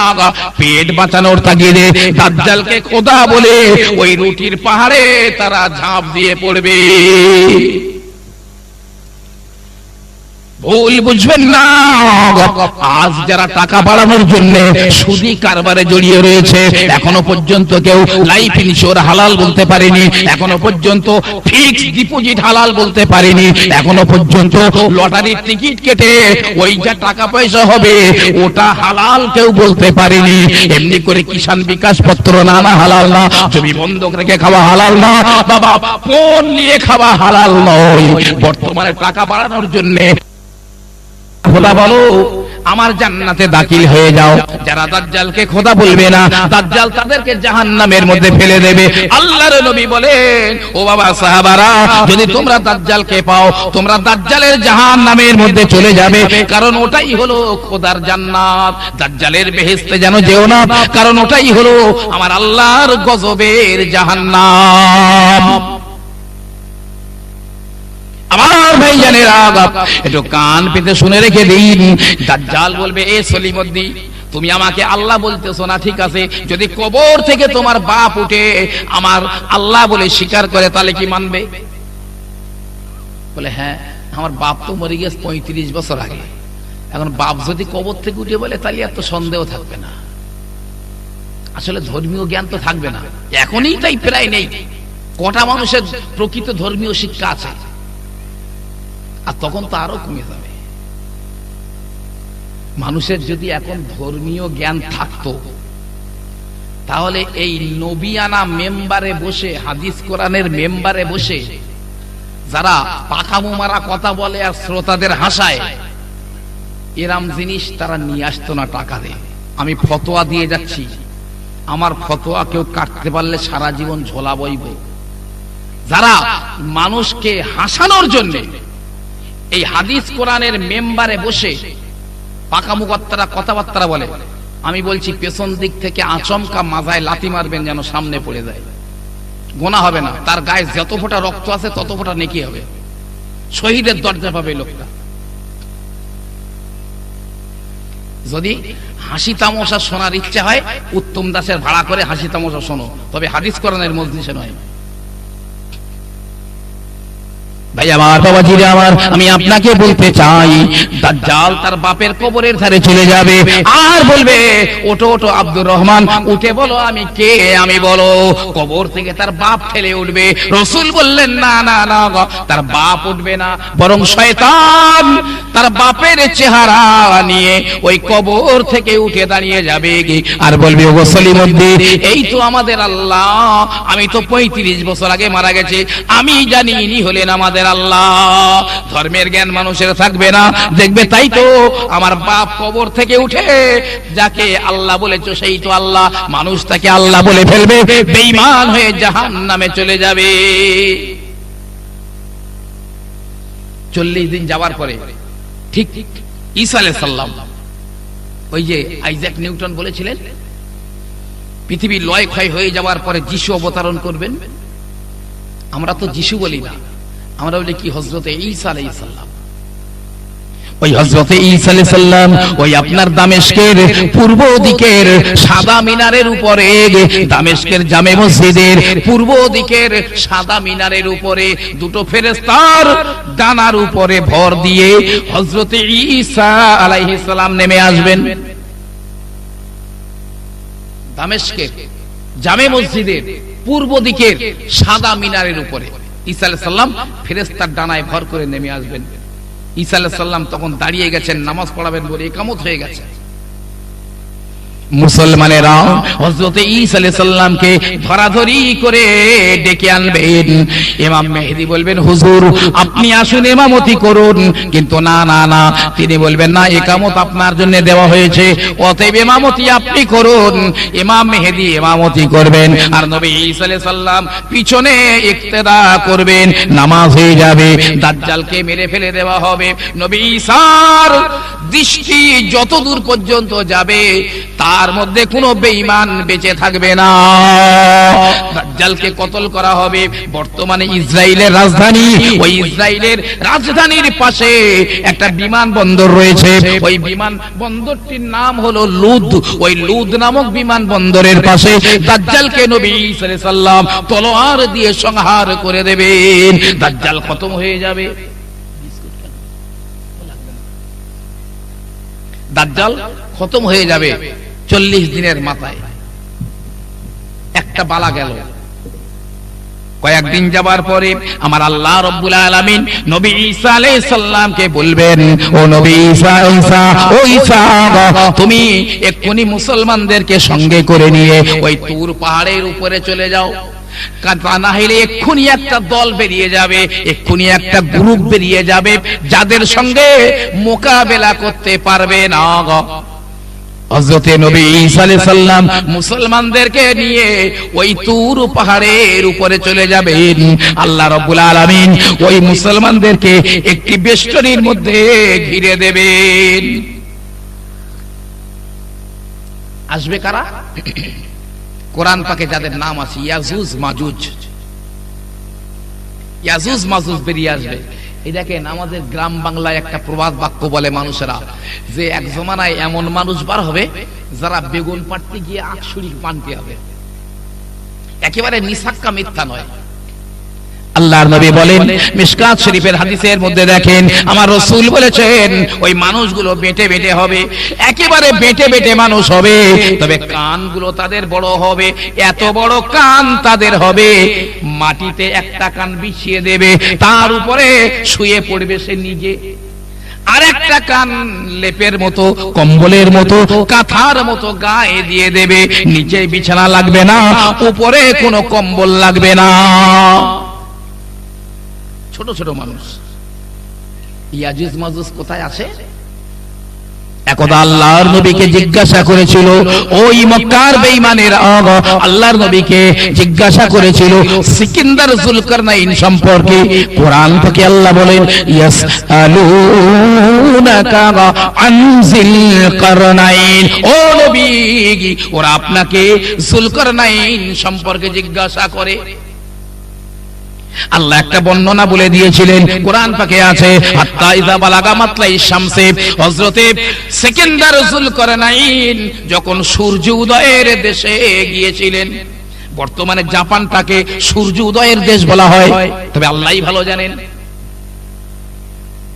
সূর্য উদয়ের দেশে পৌঁছে গেলেন। ওয়াজাদা ইনদাহা কওমা, ওখানে একটা কওমকে দলকে দেখতে পেলেন। আরো পূর্ব দিকে গেলেন, আর একটা কওমকে দেখতে পেলেন। তারা বলছে, এ সেকেন্দার জুলকারনাইন, আমাদের দেশে কেন আসলেন? আমাদের এই ধন সম্পদের জন্যই তো? ঠিক আছে, আমাদের দেশের ধন সম্পদ সব দিয়ে দেব, আমরা আত্মসমর্পণ করব, তবে একটা শর্ত আছে।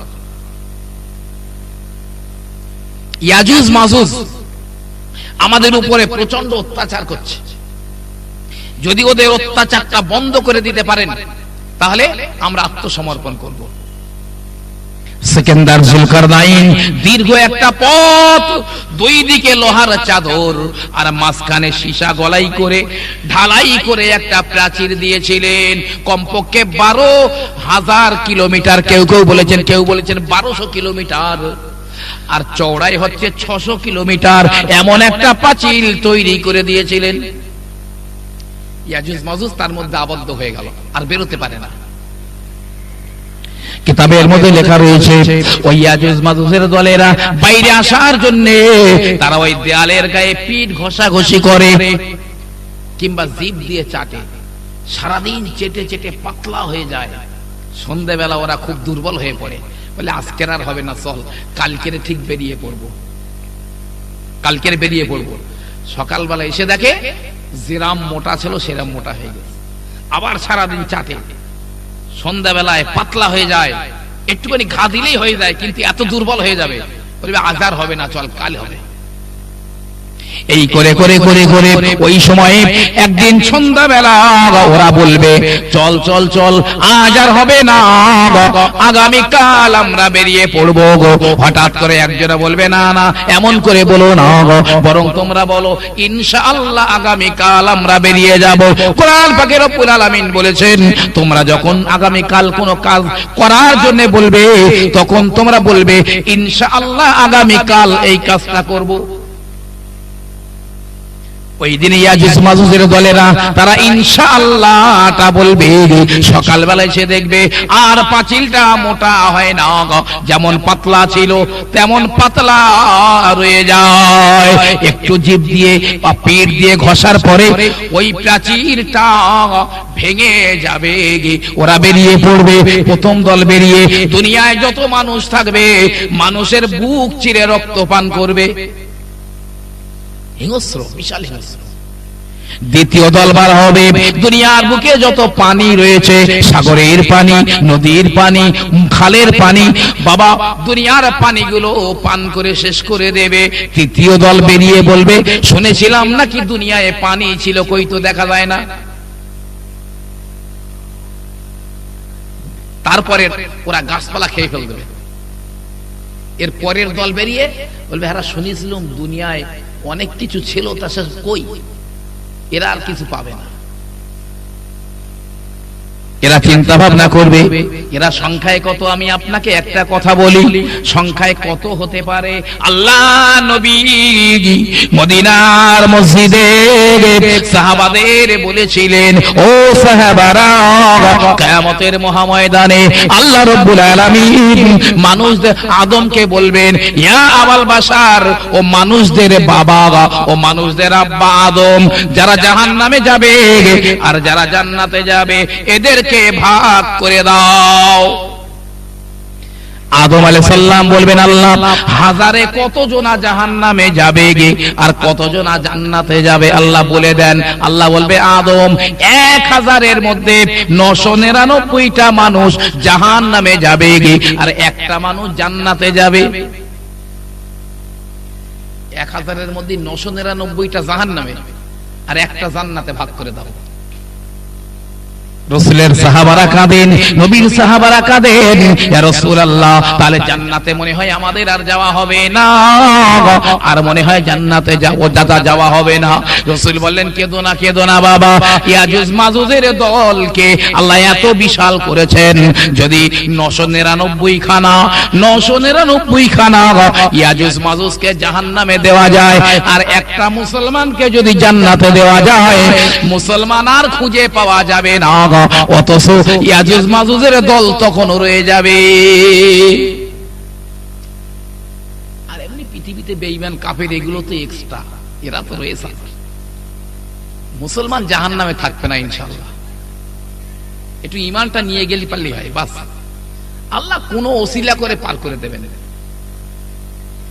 আমার ভাইরা, বাবাজিরা, ইয়াজুজ মাজুজ এবারে বলবে দুনিয়ায় যারা ছিল তাদেরকে তো মার্ডার করে দিয়েছি, দুনিয়ায় আর কেউ নাই, দুনিয়ার মানুষগুলো খতম হয়ে গেছে। তবে শুনেছিলাম আল্লাহ বলে নাকি কেউ আছেন। আল্লাহকে যদি মার্ডার করে দেওয়া যায়, আল্লাহকে যদি খুন করে দেওয়া যায়, তাহলে আমাদের আর কোনো ভয় থাকবে না। শুনেছি আল্লাহর নাকি ব্যাপক ক্ষমতা। এই বেঈমানের দলের ওরা আকাশের দিকে ফিরে তীর নিক্ষেপ করবে, আকাশের দিকে ফিরে তীর ছুঁড়বে। একটা তীরের মাথায় রক্ত লেগে ওদের সম্মুখে পড়ে যাবে। ওরা বলবে এই তো হয়ে গেছে কাজ, আল্লাহকে মার্ডার করে দিয়েছে। কিন্তু না না না, ওদের কাঁধে ঘা হবে। গরুর কাঁধে যেমন ঘা হয়, ইয়াজুজ মাজুজদের কাঁধে তেমন ঘা হয়ে যাবে। ছোট ছোট পোকা ধরে যাবে। ইয়াজুজ মাজুজেরা মরে শেষ হয়ে যাবে। আল্লাহ বলবে ঈসা ঈসা, ও ঈসা, এবারে মুসলমানদেরকে নিয়ে নিচে নেমে আসো। নবী ঈসা আলাইহিস সালাম মুসলমানদেরকে নিয়ে ওই তুর পাহাড়ের উপর থেকে নিচে নেমে আসবেন। এসে দেখবেন এক বিঘত জায়গা ফাঁকা নাই, একটা পা রাখার জায়গা ফাঁকা নাই। ইয়াজুজ মাজুজের লাশগুলো গোটা দুনিয়ায় পচে পচে ফুলে উঠেছে, এক বিঘত জায়গা ফাঁকা নাই। নবী ঈসা হাত তুলে মোনাজাত করে করে বলবে আল্লাহ, এই দুনিয়ায় কেমন করে বসবাস করব? এই বেঈমানদের কাফেরদের লাশগুলো গোটা দুনিয়ায় ভরে রয়েছে। আল্লাহ এগুলো পার করে দেন। আল্লাহ বলার সঙ্গে সঙ্গে একদল পাখি আসবে, দলে দলে পাখি আসবে, উটের মতো গলা লম্বা, ঠোঁটগুলো বড় বড়। আল্লাহর হাবিব বলেন ওই পাখিগুলো উড়ে উড়ে উড়ে উড়ে আসবে, একটা করে লাশ ঠোঁটে করে নিয়ে উড়ে উড়ে আবার চলে যাবে। তবে কোথায় যাবে আল্লাহ ছাড়া কেউ জানে না। গোটা দুনিয়া পরিষ্কার হয়ে যাবে। আল্লাহ রাব্বুল আলামিন আসমান থেকে পানি বর্ষণ করবেন, গোটা দুনিয়া ধুয়ে যাবে পানিতে। আবার নদী নালা খাল বিল এগুলো ভরে যাবে। এবারে আল্লাহ বলবেন এ জমিন, ওরে জমিন রে, তোর উর্বর ক্ষমতাকে তুই জাহির করে দে। ওই দিন ইউরিয়া লাগবে না, ওই দিনে ফসফেট লাগবে না, পটাশ লাগবে না। না না না, আল্লাহর নবী বলেন একটা ডালিম হবে এত বড়, একদল মানুষ যদি একটা ডালিম খায় ওদের পেট ভরে যাবে, কিন্তু তখনও ডালিম শেষ হবে না। একটা ডালিমের খোলা দিয়ে খোসা দিয়ে যদি একটা ছাতা বানানো হয়, একদল মানুষ ওই ছাতার নিচে দাঁড়িয়ে থাকবে, রোদ বৃষ্টি লাগবে না। অথচ একদল মানুষ ওই ছাতার নিচে দাঁড়াতে পারবে। একটা গমের ওজন কমপক্ষে 5 সের হবে। দুনিয়ায় এত শান্তি হবে, দুনিয়ায় জান্নাতের মতো শান্তিতে ভরে যাবে।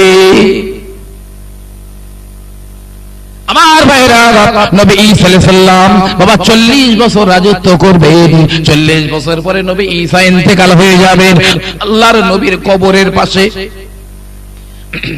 আল্লাহর হাবিবের কবরের পাশে এখনো একটা জায়গা ফাঁকা আছে। ওই ফাঁকা জায়গাতে মুসলমানেরা ইমাম হযরতে নবী ঈসা আলাইহিস সালামকে কবর দেবেন। নবী ঈসার কবরের জায়গা আল্লাহর নবীর কবরের পাশে বাকি রাখা আছে। আস্তে আস্তে দুনিয়ায় শিরক বিদআত ভরে যাবে। নবী ঈসা চলে যাবার পরে আবার দুনিয়ায় শিরক বিদআত ভরে যাবে। আল্লাহর নবী বলেন একটা রাত হবে 40 দিনের মতো লম্বা। 40 দিনের মতো লম্বা একটা রাত হবে। গরু বাছুর গুলো গোয়াল ঘরে ডাকাডাকি করবে, ছেলে মেয়েরা মায়ের কোলে শুয়ে কাঁদবে। সকাল হবে না, বলবে কি হলো কি হলো, কেন সকাল হয় না, সূর্য উদয় হয় না। 40 দিনের মতো লম্বা রাত পার হয়ে যাবার পরে সূর্য উঠবে বাবা পূর্ব দিকে নয়, পশ্চিম দিকে সূর্য উঠে যাবে।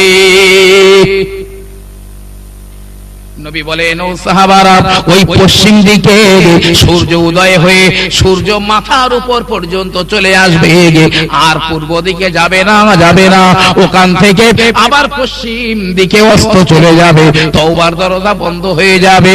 আমার আল্লাহ আর কারো তওবা কবুল করবেন না। সংক্ষেপ কথা বলি বাবা, লম্বা চওড়া কথা আল্লাহর নবী বলেছেন, বাবা দুনিয়ার বুকে তোমরা তোমাদের দুশমনকে পাবে, ইহুদি আর নাসারাদের, ওদের মতো বড় দুশমন আর তোমরা পাবে না। ওরা কত বড় দুশমন জানেন? ও ভাইরা বাবাজিরা, খেয়াল করে শুনে রাখুন। আল্লাহর নবী যেদিন দুনিয়ার জমিনে আসেন, ওই দিনে আব্দুল মুত্তালিব কাবার পাশে শুয়েছিলেন। রাতের বেলা দেখেন কাবা শরীফের একটা পাশে কয়েকজন মানুষ তারা ফিসফিস করে কথা বলে। আব্দুল মুত্তালিব চিন্তা করলেন, এরা চোর গুন্ডা মনে হয়, এত রাতে কেন কাবার পাশে এরা নিজেরা ফিসফাস করে কথা বলে। আব্দুল মুত্তালিব উঠে যাবেন, গিয়ে বলবেন, ও বাবারা তোমরা কারা? এত রাতে কাবার পাশে কেন ফিস করে কথা বলো? তারা বলবে, আমাদের পরিচয় পরে দেব, আপনি আগে বলেন কুরাইশ গোত্রটা কোন দিকে? কুরাইশ গোত্র কোন দিকে? বলে, এত রাত্রে কুরাইশ গোত্রের খোঁজ নিচ্ছ কেন গো?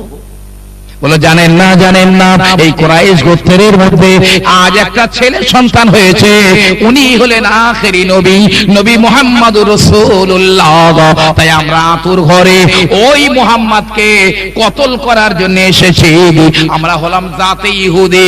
আজ যারা ফিলিস্তিনের মুসলমানদের রক্তে হোলি খেলে, যারা লেবাননের মুসলমানদের রক্ত নিয়ে হোলি খেলে, ওই বেঈমানদের পূর্বপুরুষেরা আতুর ঘরে আমার নবীকে কতল করতে এসেছিল। আব্দুল মুত্তালিব বলেছিলেন, এ বাবা, তিনি মনে মনে চিন্তা করেন, যদি আখেরি নবী আজ এই কুরাইশ গোত্রের মধ্যে আসে, তাহলে নিঃসন্দেহে আমার মরা বেটা আব্দুল্লাহর ঔরসে আমিনার গর্ভে ওই নবী আসবে। তাই আব্দুল মুত্তালিব বলেছিলেন, ও বাবারা, ওই তো কুরাইশ গোত্র দেখা যায়, কিন্তু মা আমিনার বাড়ি ছিল এই দিকে। ওই তো কুরাইশ গোত্র, এটাও কুরাইশ গোত্র, তবে মা আমিনার বাড়ি যে সাইডে নাই, ওই সাইডটা দেখিয়ে দিলেন। ওরা চলে গেল, বেঈমানের দলেরা ওই পাড়ার দিকে চলে গেল। আব্দুল মুত্তালিব আমিনার বাড়ির সামনে গিয়ে বলে, আমিনা আমিনা আমিনা, ও মা আমিনা, কি করবো? আমিনা বলে, আব্বা জান আব্বা জান, আজ আমি একটা শিশু সন্তান প্রসব করেছি, একটা নূরের পুতুল প্রসব করেছি। আব্দুল মুত্তালিব বলে, আমিনা, আমি একবার তোমার ছেলেটাকে দেখতে চাই। আব্দুল মুত্তালিব পা বাড়িয়েছে, আমিনার ঘরের দরজায় দুটো মানুষ উলঙ্গ তলোয়ার নিয়ে দাঁড়িয়ে যায়। ও আব্দুল মুত্তালিব, এখন তুমি যেতে পারবে না, আল্লাহর মালায়েকাদের, আল্লাহর ফেরেশতাদের দর্শন চলে, যতক্ষণ না আল্লাহর ফেরেশতাদের দেখা না হয়ে যাবে, দুনিয়ার কোনো মানুষ দেখতে পাবে না। আব্দুল মুত্তালিব ওই দিনে বলেছিলেন, ও আমিনা আমিনা আমিনা, ভয় করো না মা, তবে শুনে রাখো, তোমার ওই কচি বাচ্চা ছেলের দুশমনেরা এই পাড়ার মধ্যে ঢুকে গেছে। যে ইহুদিরা আতুর ঘরে আমার নবীকে কতল করতে এসেছিল, মা হালিমা সাদিয়া আমার শিশু নবীকে, আমার কচি নবীকে কোলে করে নিয়ে যায়। একদিন আগে মেয়েরা চলে গেছে, মা আমিনার উটনিটা ওই তাদের ওভারটেক করে চলে যায়। দেখে রাস্তার উপরে কিছু মানুষ দাঁড়িয়ে রয়েছে, তীর তলোয়ার ধনুক নিয়ে দাঁড়িয়ে রয়েছে।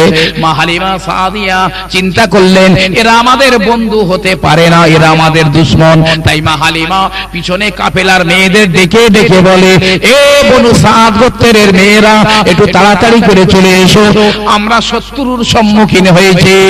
বলার সঙ্গে সঙ্গে আমার দুধের নবী, আমার শিশু নবী আকাশের দিকে মুখখানা করে একটু মুচকি মুচকি হেসেছিলেন। আমার আল্লাহ রাব্বুল আলামিন আকাশ থেকে পাথর বর্ষণ করে আর আগুন বর্ষণ করে ওই রাস্তার উপরে দাঁড়িয়ে থাকা বেঈমানগুলোকে জনমের মতো শেষ করে দিয়েছিলেন। একটু জোরে বলুন না সুবহানাল্লাহ। ওরা কারা জানেন? ওই বেঈমান ইহুদির জাতিরা। ওরা কিতাবে পড়েছে আখেরি নবী এই তারিখে এখান দিয়ে এই রাস্তা দিয়ে যাবে। তাই আমার শিশু নবীকে কতল করে দেওয়ার জন্য ওই রাস্তায় তারা দাঁড়িয়েছিল। আল্লাহ জাহান্নামে তাদের পাঠিয়ে দিয়েছে।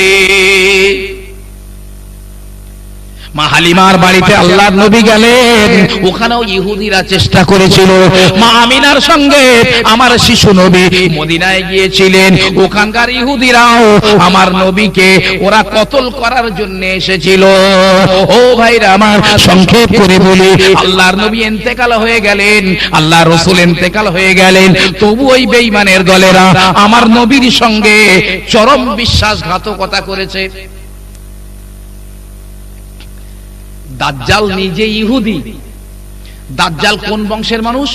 ইহুদি বংশের মানুষ। দাজ্জালের 70,000 সৈন্য হবে ইহুদি। এমন একটা দিন আসবে, রাসূল বলেছেন, গাছের পিছনে ইহুদিরা লুকাবে মুসলমানদের ভয়ে। গাছ কথা বলবে, এ মুসলমানেরা, আমার পিছনে একটা ইহুদি লুকিয়ে রয়েছে। মুসলমানেরা গিয়ে ওই বেঈমানের বুকে লাথি মেরে জাহান্নামী বানাবে। দুনিয়ার তামাম গাছগুলো কথা বলবে, পাহাড়গুলো কথা বলবে, দেয়ালগুলো কথা বলবে, মাটির টিপিগুলো কথা বলবে, ও মুসলমানেরা, আমার পিছনে ইহুদি লুকিয়ে রয়েছে। ইল্লাল গরকাদ, কিন্তু গরকাদ বলে একটা গাছ আছে। আল্লাহর নবী বলেন ওই গরকাদ গাছটা শুধু কথা বলবে না, তাই রাসূল ওই গাছটার একটা নাম দিয়েছেন শাজারাতুল ইয়াহুদ, ইহুদিদের গাছ। ওই গাছটা শুধু কথা বলবে না। আল্লাহর নবী ইন্তেকাল হয়ে গেলেন, মদিনার বুকে আল্লাহর নবীর দাফন করে দেওয়া হলো। দিন চলে যায়, মাস চলে যায়, বছর চলে যায়, বাবা সাহাবাদের জমানা চলে যায়।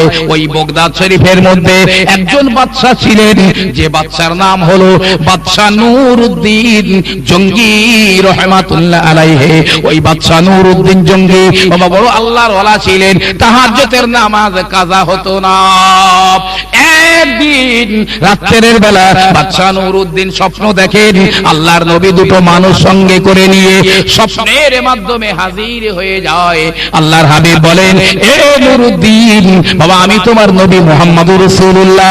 এ নূরউদ্দিন, আমার পাশে দুটো মানুষ রয়েছে, এই মানুষ দুটোকে একবার দেখো, এরা আমার বড় দুশমন, আমাকে বড় কষ্ট দিচ্ছে।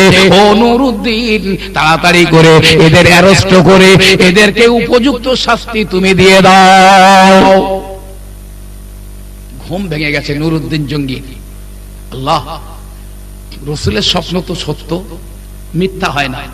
কারণ রাসূল বলেছেন, মান রাআনি ফিল মানামে ফাকাদ রাআল হক, স্বপ্নে যে আমাকে দেখলো সে প্রকৃত আমাকেই দেখলো। কারণ শয়তান আমার চেহারা ধরতে পারে না। শয়তান পীর সাহেবের চেহারা ধরে, আলেমের চেহারা ধরে মানুষকে ধোঁকা দিতে পারে, কিন্তু নবীর চেহারা ধরতে পারে না। আমার নবীর পাশে দুটো মানুষ আল্লাহর নবী যে দেখিয়ে দিলেন, এই মানুষ দুটোকে তো দেখে মনে হলো এরা আল্লাহর ওলি হবে। বড় দাড়ি, মুখে পাগড়ি, টুপি, বড় পিরহান। রাসূল কেন বললেন এরা আমার দুশমন, আমাকে কষ্ট দিচ্ছে? ওই রাত্রে বাদশা নূরউদ্দিন গোসল করে ওযু করে নিয়ে 2 রাকাত নামাজ পড়ে নিয়ে আল্লাহর কাছে মোনাজাত করে যেই না ঘুমিয়ে পড়েছেন, আবার আল্লাহর নবী স্বপ্নের মধ্যে হাজির হয়ে যায়। এ নূরউদ্দিন, দেরি করো না, চিনে নাও, চিনে নাও এই বেঈমান দুটোকে, এই আমার দুশমন দুটোকে তুমি জনমের মতো শাস্তি দিয়ে দাও। বাদশা নূরউদ্দিনের ঘুম আবার ভেঙে গেল। আয় আল্লাহ, আবার আমি সেই স্বপ্ন দেখলাম।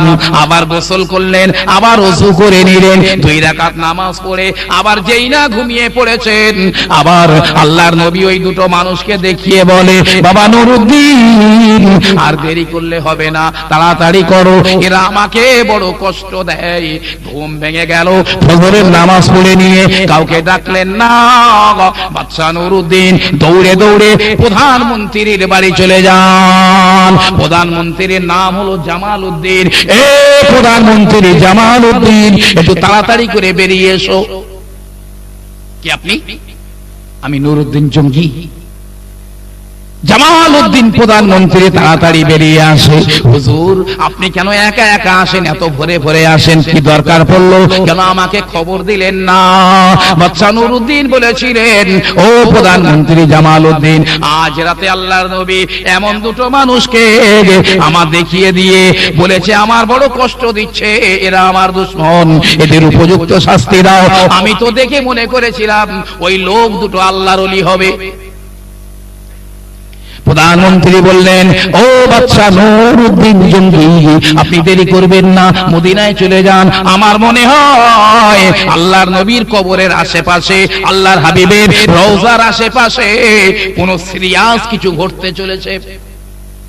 প্রধানমন্ত্রী জামাল উদ্দিনের ঘাড়ে দেশের দায়িত্ব চাপিয়ে দিয়ে নুরউদ্দিন জঙ্গি রহমাতুল্লাহ আলাইহি 16,000 যুদ্ধংদেহী সেপার হয়ে, নিজে কমান্ডার হয়ে, আর 16,000 সৈন্য নিয়ে বাবা মদিনার দিকে বেরিয়ে পড়েছেন। 16 দিন পরে মদিনা মুনাওয়ারায় পৌঁছে গেলেন। গোসল করে ওযু করে নিয়ে ওই মসজিদে নববী শরীফে 2 রাকাত করে নামাজ আদায় করে নিলেন। বাদশা নুরউদ্দিন লেকচার দিলেন, সৈন্যদের উদ্দেশ্যে ভাষণ দিলেন, ও আমার বিএসএফ এর দলেরা, ও আমার বর্ডার সিকিউরিটি ফোর্সের দলেরা, চলে যাও, মদিনার বর্ডার এলাকা ঘিরে ফেলে দাও, মদিনার বর্ডার সিল করে দাও, যেন মদিনার ভিতর থেকে একটা মানুষও মদিনার বাইরে চলে যেতে না পারে। বাইরে থেকে কেউ যদি আসতে চায় তাকে ঢোকাবে বটে, তবে ভিতর থেকে যেন কোনো মানুষ বাইরে চলে না যায়।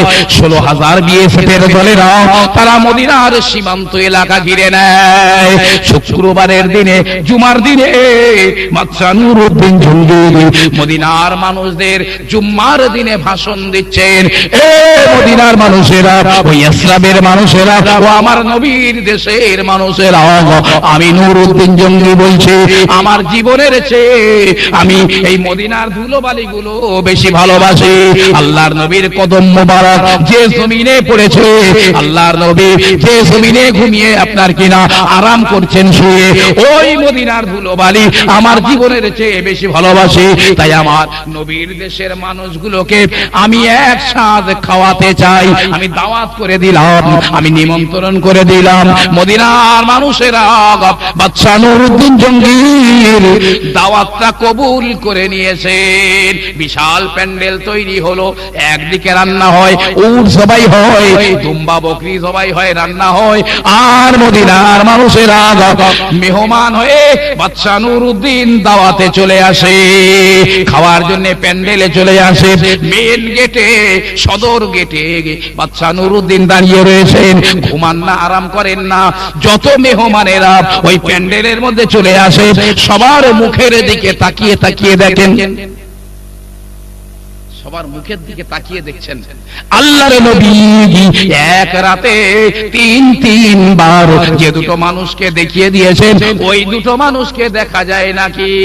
না না না, প্রথম দিনে দেখা গেল না, দ্বিতীয় দিনে দেখা গেল না, তৃতীয়, চতুর্থ, পঞ্চম, 6 দিন পার হয়ে গেল, 7 দিন পার হয়ে গেল, না না, ওই দুটো মানুষকে দেখা গেল না। আর কোন মানুষ বাকিও নাই। মদিনার আবাল বৃদ্ধ বলি তারা খেয়ে খেয়ে চলে যায়। বাদশা নুরউদ্দিন চিন্তা করেন, আমি গোটা মদিনায় জাল ফেলে দিলাম, সব উঠে আসলো, কিন্তু যে দুজনকে ধরবো বলে জাল পেতেছে, ওই 2 জনকে তো ধরা গেল না। কি করি? মদিনার বহু আলেমরা বাদশার সঙ্গে, অনেক মানুষ এখন আসেনি, বাকি আছে। একজন আলেম দাঁড়িয়ে যায় আর বলে, ও নুরউদ্দিন জঙ্গি, একটা কথা আপনাকে বলি, মদিনার কোনো বাচ্চা পর্যন্ত বাকি নাই, মদিনার মানুষেরা খেয়ে গিয়েছে। তবে মদিনার মধ্যে 2টো মানুষ রয়েছে যাদের বাড়ি মদিনায় নয়, বাইরের দেশে বাড়ি। ওই মানুষ 2টো শুধু আপনারা দাওয়াতে যায় না। কি বললে? জি, 2 জন বাইরের লোক আছে মদিনায়, সেই লোক 2টো যায়নি। কেন? কারণ কি? বলতে, হুজুর শুনে রেখে দেন, জেনে রেখে দেন, তারা বড় আল্লাহর ওলি মানুষ। তারা দিনের বেলা বছরের 5 দিন বাদ দিয়ে সারা বছর তারা রোজা রাখেন, দিনের বেলা নফল ইবাদত বন্দেগী করেন, রাতের বেলা ঘুমায় না, রাতের বেলা ওই মদিনার কবরস্থান, ওই জান্নাতুল বাকিটা সারা রাত ধরে জিয়ারত করেন। কারো দাওয়াতে যাবার সময় হয় না, বড় আল্লাহর ওলি মানুষ তারা। নুরউদ্দিন ভাবছে, এইবারে শয়তান ধরা পড়ে গেছে। আমিও তো স্বপ্নে দেখে ভেবেছিলাম যে এরা আল্লাহর ওলি, তা রাসূল কেন বলছেন এরা আমার দুশমন? বলতে আমাকে নিয়ে চলো, আমি তাদের সঙ্গে দেখা করতে চাই। বলে হুজুর যাবেন না, যাবেন না। তারা 24 ঘন্টা ইবাদত বন্দেগী করেন। মদিনার বুকে দুর্ভিক্ষ দেখা গিয়েছিল, মদিনার মানুষেরা না খেয়ে মরে যাচ্ছিল। ওই আল্লাহর দুটো ওলি মানুষ লক্ষ লক্ষ টাকা মদিনার গরিব মানুষদের দান করে দিয়েছেন। মদিনা থেকে দুর্ভিক্ষ চলে গেছে। আজ পর্যন্ত মদিনার শত শত গরিব মানুষদের সংসার ওই দুটো আল্লাহর ওলির টাকায় চলে। বাচ্চা বলছে কোনো কথা নয়, আমাকে নিয়ে চলো, আমি দেখতে চাই। ঘোড়ার উপরে সওয়ার হয়ে গেলেন। মদিনার আলেম ওলামারাও চলেছেন, ওই ঘরের সম্মুখে দাঁড়িয়ে যায়। সংক্ষেপ করে বলি বাবা, মদিনার ওই ঘরের সম্মুখে দাঁড়িয়ে যায়, দেখে একটা গেটম্যান দাঁড়িয়ে রয়েছে। বাচ্চা নুরুদ্দিন বলেন, এই ছেলেটা ওই ঘরের মধ্যে যারা আছে, আমি একটু ওদের সঙ্গে দেখা করতে চাই। গেটম্যান ছেলেটি বলে, একটু অপেক্ষা করুন, হুজুররা কি করছেন একটু দেখে আসি। ঘরের মধ্যে থেকে এসে বলে, একটু অপেক্ষা করেন, এখন হুজুর কেবলারা নামাজ আদায় করেন, নামাজ পড়ছেন, এখনই যাওয়া হবে না।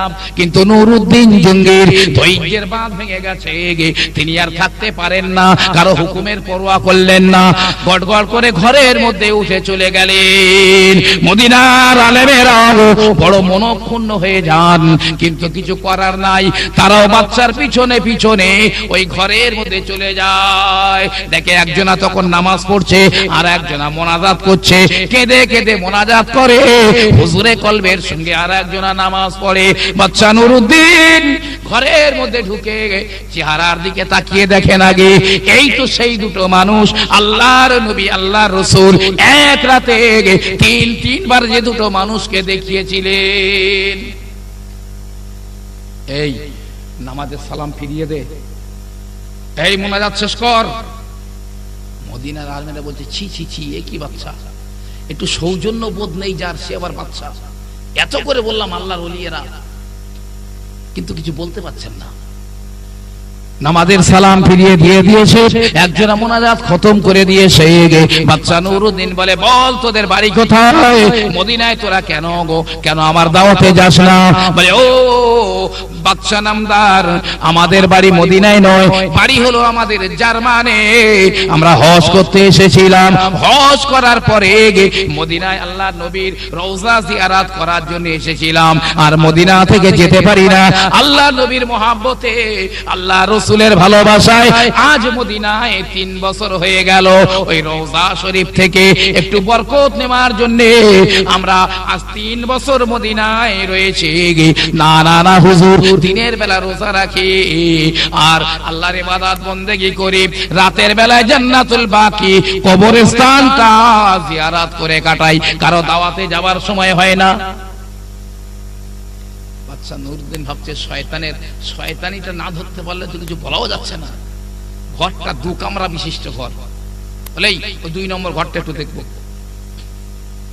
ওই 2 নম্বর ঘরটা একটু দেখতে চাই। ওদের মুখগুলো একটু ছোট ছোট হয়ে গেল, বুঝলেন, কিন্তু উপায় নেই কিছু। ওই দুইজনকে সঙ্গে করে নিয়ে ওই ঘরের মধ্যে 2 নম্বর ঘরের মধ্যে চলে যান। মদিনার আলেম ওলামারাও চলে গেছেন। বাচ্চা নুরুদ্দিন দেখেন ওই ঘরে কোনো আসবাবপত্র নাই, কোনো সামান নাই, আছে দেয়ালের গায়ে কটা জামা টাঙানো রয়েছে, ওই জামাগুলোই ধুলো কাদা লেগে রয়েছে। মাটিতে একটা বিছানা পাতা রয়েছে, বিছানার উপরে একটা যায় নামাজ পাতা আছে।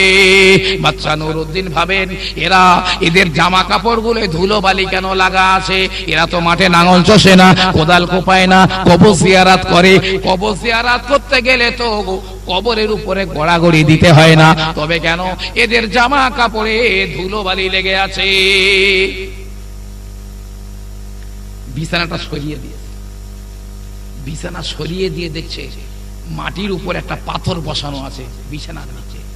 কেন বিছানার নিচে পাথর বসানো কেন মাটির সঙ্গে? বাচ্চা নুরুদ্দিন পাথরটা ধরে টেনে তুলে দিয়েছে, পাথরটা সরে গেল বটে। লক্ষ্য করে দেখেন কুয়ার মতো, যেমন কুয়া খুঁড়ে, ওই কুয়ার মতো খুঁড়ে খুঁড়ে কিছুটা নিচে নিয়ে গেছে।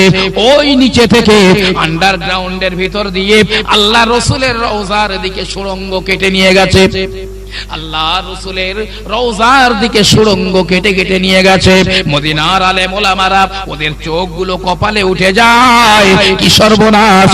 যাদের আল্লাহর ওলি মনে করেছিলাম ওদের শোয়ার বিছানার নিচে থেকে আল্লাহর হাবিবের রওজার দিকে সুড়ঙ্গ কেন কাটা?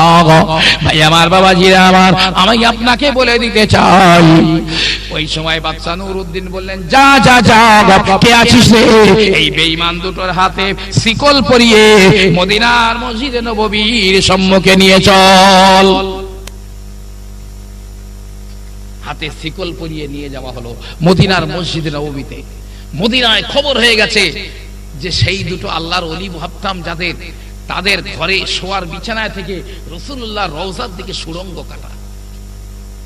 হাজারে হাজারে মানুষ, হাজারে হাজারে মানুষ দাঁড়িয়ে গেছে। বাদশা নুরউদ্দিন ওদেরকে বললেন, বল বল বল, তোরা কারা? কেন তোদের শোয়ার বিছানার নিচে আল্লাহর নবীর রওজার দিকে সুড়ঙ্গ কাটা আছে? কারা তোরা? বলে, হুজুর, জীবনের গোধূলি লগ্ন বেলায়, জীবনের অন্তিম মুহূর্তে আর মিথ্যার আশ্রয় নেব না, নেব না, চরম সত্য কথাটা বলে যাব। হুজুর, ওলিয়া ওলিয়া হওয়া দূরে যাক, আমরা মুসলমান পর্যন্ত না, আমরা মুসলমান না, আমরা জাতিতে হলাম ইহুদি। বাদশা নুরউদ্দিন, মদিনার আপনার জার্মানের ইহুদিরা, জার্মানের খ্রিস্টানেরা আমাদের ট্রেনিং দিয়েছে মুসলমানদের করণীয় গুলো, হজ করা, নামাজ পড়া, কোরআন তেলাওয়াত করা, সবগুলো আমরা ট্রেনিং প্রাপ্ত। লক্ষ লক্ষ টাকা এই আমাদের হাতে দিয়ে মদিনার গরিব মানুষদের মন জয় করে নিয়ে গোপনে গোপনে ওই মদিনার কবর শরীফ থেকে নবী মুহাম্মাদের লাশখানা চুরি করে নিয়ে ওই জার্মানের ইহুদিদের হাতে তুলে দিতে হবে। তাই আজ 3 বছর এই আন্ডারগ্রাউন্ডের মাটি আমরা কাটি, অনেক মাটি জমা হয়ে যায়। রাতের বেলা ওই মাটিগুলো পানির মশকের মধ্যে ভরে, জামার মধ্যে ভরে আমরা জান্নাতুল বাকি কবরস্থানে মাটিগুলো ফেলে দিয়ে আসি। আর মদিনার মানুষেরা মনে করে, না না না, আমরা রোজা করি, আমরা ইবাদত বন্দেগী করি, আমরা কবর জিয়ারত করি। না না, হুজুর, আর 7 দিনের কাজ, 1 সপ্তাহের কাজ আর বাকি ছিল। কিন্তু ওই কাজে যখন আমরা হাত দিলাম, দেখলাম বিকট বিকট আওয়াজ, গোটা আসমান জমিন যেন ভেঙে পড়ে যায়। আমরা আজ 1 সপ্তাহ হলো কাজ বন্ধ করে রেখে দিয়েছি। তবে চিন্তা করছিলাম কৃত্রিম উপায়ে, কোন উপায়ে ওই লাশটাকে বার করে নিয়ে যাব। এমন সময় আপনি ধরে ফেলে দিয়েছেন, আচ্ছা হুজুর তো ইন্তেকাল হয়ে গেছেন, তা হুজুরের লাশ নিয়ে আর তোদের লাভ কি? তাহলে গয়লা গরজেই তো ঢালা হয়, এমনি কি আর বয়? কি গরজ? বলছে বিশ্বের বুক থেকে মুসলমান বলে একটি জাতি যেন সমূলে ধ্বংস হয়ে যায়। মুসলমান বলে কোনো জাতি যেন না থাকে, ইসলাম বলে কোনো ধর্ম যেন বিশ্বের বুকে না থাকে, আর কোরআন বলে একটি ধর্মগ্রন্থ বিশ্বের বুক থেকে যেন উৎখাত হয়ে যায়। কি করে সম্ভব? নবীর লাশ চুরি করে নিয়ে গেলে মুসলমান কি করে শেষ হবে? কোরআন কি করে শেষ হবে? তাহলে হ্যাঁ গো, ও বাদশা নুরউদ্দিন, এই তো সেই মদিনার মসজিদ, যে মসজিদে নবী মুহাম্মদ বলেছিলেন, আমার সাহাবারা আমি ইন্তেকাল হয়ে যাব, আমার লাশ দাফন করা হয়ে যাবে, আর আমার উম্মত উম্মতানিরা যদি আমার কবরের ধারে এসে আমাকে সালাম করে, আমার নামে দরুদ পড়ে, আমি রাসূলুল্লাহ নিজি কানে শুনে তাদের সালামের জবাবগুলো আমি দেব। একটু জোরে জোরে বলুন সুবহানাল্লাহ। এ বাবা সাহাবারা, বিশ্বের কোন প্রান্ত থেকে আমার উম্মত উম্মতানিরা আমার নামে যদি দরুদ সালাম পড়ে, আল্লাহর ভ্রাম্যমান ফেরেশতারা তাদের ওই দরুদ সালাম গুলো নিয়ে আমার মদিনায় আমার কবর শরীফে পৌঁছে দেবে। আমি রাসূলুল্লাহ ওদের দরুদ সালাম গুলো কবুল করে নেব। সাহাবারা বলেন, হুজুর আপনি ইন্তেকাল হয়ে যাবেন, আপনাকে কবর দেওয়া হবে, মাটি তো আপনার লাশ খেয়ে নেবে। রাসূল বলেছিলেন, না না, এই সাহাবারা, আমি রাসূল বলি, আল্লাহ মাটিকে হারাম করে দিয়েছেন, কবরকে হারাম করে দিয়েছেন, কবর কোন নবীর লাশ খেতে পারে না। অতএব আমি আল্লাহর নবী, কবর আমার লাশ খেতে পারবে না। এ বাদশা নুরুদ্দিন, আমরা ইহুদি জাতি হলেও আমরা মানি মুহাম্মাদের লাশ কবরে রয়েছে। যদি ওই লাশটাকে চুরি করে নিয়ে যেতে পারি, তাহলে জার্মানের বুকে বসে বসে বলবো, ও বিশ্বের মুসলমানেরা, মুহাম্মদ নবী ছিল না, মুহাম্মদ মিথ্যাবাদী ভাঁওতাবাদ ছিল, নাউজুবিল্লাহ। বিশ্বের মুসলমানেরা বলবে, এ বেঈমানের বাচ্চারা, বারহাক নবী মুহাম্মদ আল্লাহর নবী ছিলেন। আমরা তখন বলবো, ও বিশ্বের মুসলমানেরা, তোমার নবী তো বলেছে কবর কোনো নবীর লাশ খায় না। চলো চলো চলো যাই দেখি তোমার নবীর কবরের মাটিটা সরিয়ে দিয়ে দেখি। যদি ওই নবীর লাশ কবরের মধ্যে থাকে, তাহলে আমরা আর ইহুদি থাকবো না, আমরাও মুসলমান হয়ে যাব। কিন্তু যদি তোমার নবীর লাশ কবরে না থাকে, প্রমাণ হয়ে যাবে তাহলে তিনি মাটি তার লাশ খেয়ে নিয়েছে। আর এটা যখন প্রমাণ হয়ে যাবে, সঙ্গে সঙ্গে তিনি নবী ছিলেন না, এটা প্রমাণ হয়ে যাবে। যখন এটা প্রমাণ হবে, কোরআন আল্লাহর বাণী নয়, এটা প্রমাণ হয়ে যাবে। বিশ্বের বুক থেকে মুসলমান উৎখাত হয়ে যাবে, কোরআন উৎখাত হয়ে যাবে, ইসলাম বলে একটি ধর্ম পৃথিবীর বুক থেকে বিদায় হয়ে যাবে। কত বড় স্পর্ধা বেঈমানের বাচ্চাদের। বাদশা নুরুদ্দিন বললেন, এই শয়তান দুটোকে শুলে চড়া। শুলে চড়ানো হলো, গর্ত করে আগুন জ্বালিয়ে আগুনের মধ্যে তাদের লাশ দুটো পুড়িয়ে ছাই করে দেওয়া হলো। আর রাসূলুল্লাহর রওজার চারিদিকে 20 ফুট গর্ত করে, দুই দিকে লোহার চাদর, মাঝখানে সীসা ঢালাই করে দিয়েছে, যেন কিয়ামত পর্যন্ত কোনো বেঈমানের বাচ্চা, ইতরের বাচ্চা আমার রাসূলের সঙ্গে এমন চরম বেয়াদবি না করতে পারে। মুসলমান, আজকের সেই ইহুদি নাসারাদের উলঙ্গ সভ্যতা, ইহুদি নাসারাদের বাঁধ ভাঙা উলঙ্গ সভ্যতায় মুসলমানের ব্যক্তি জীবন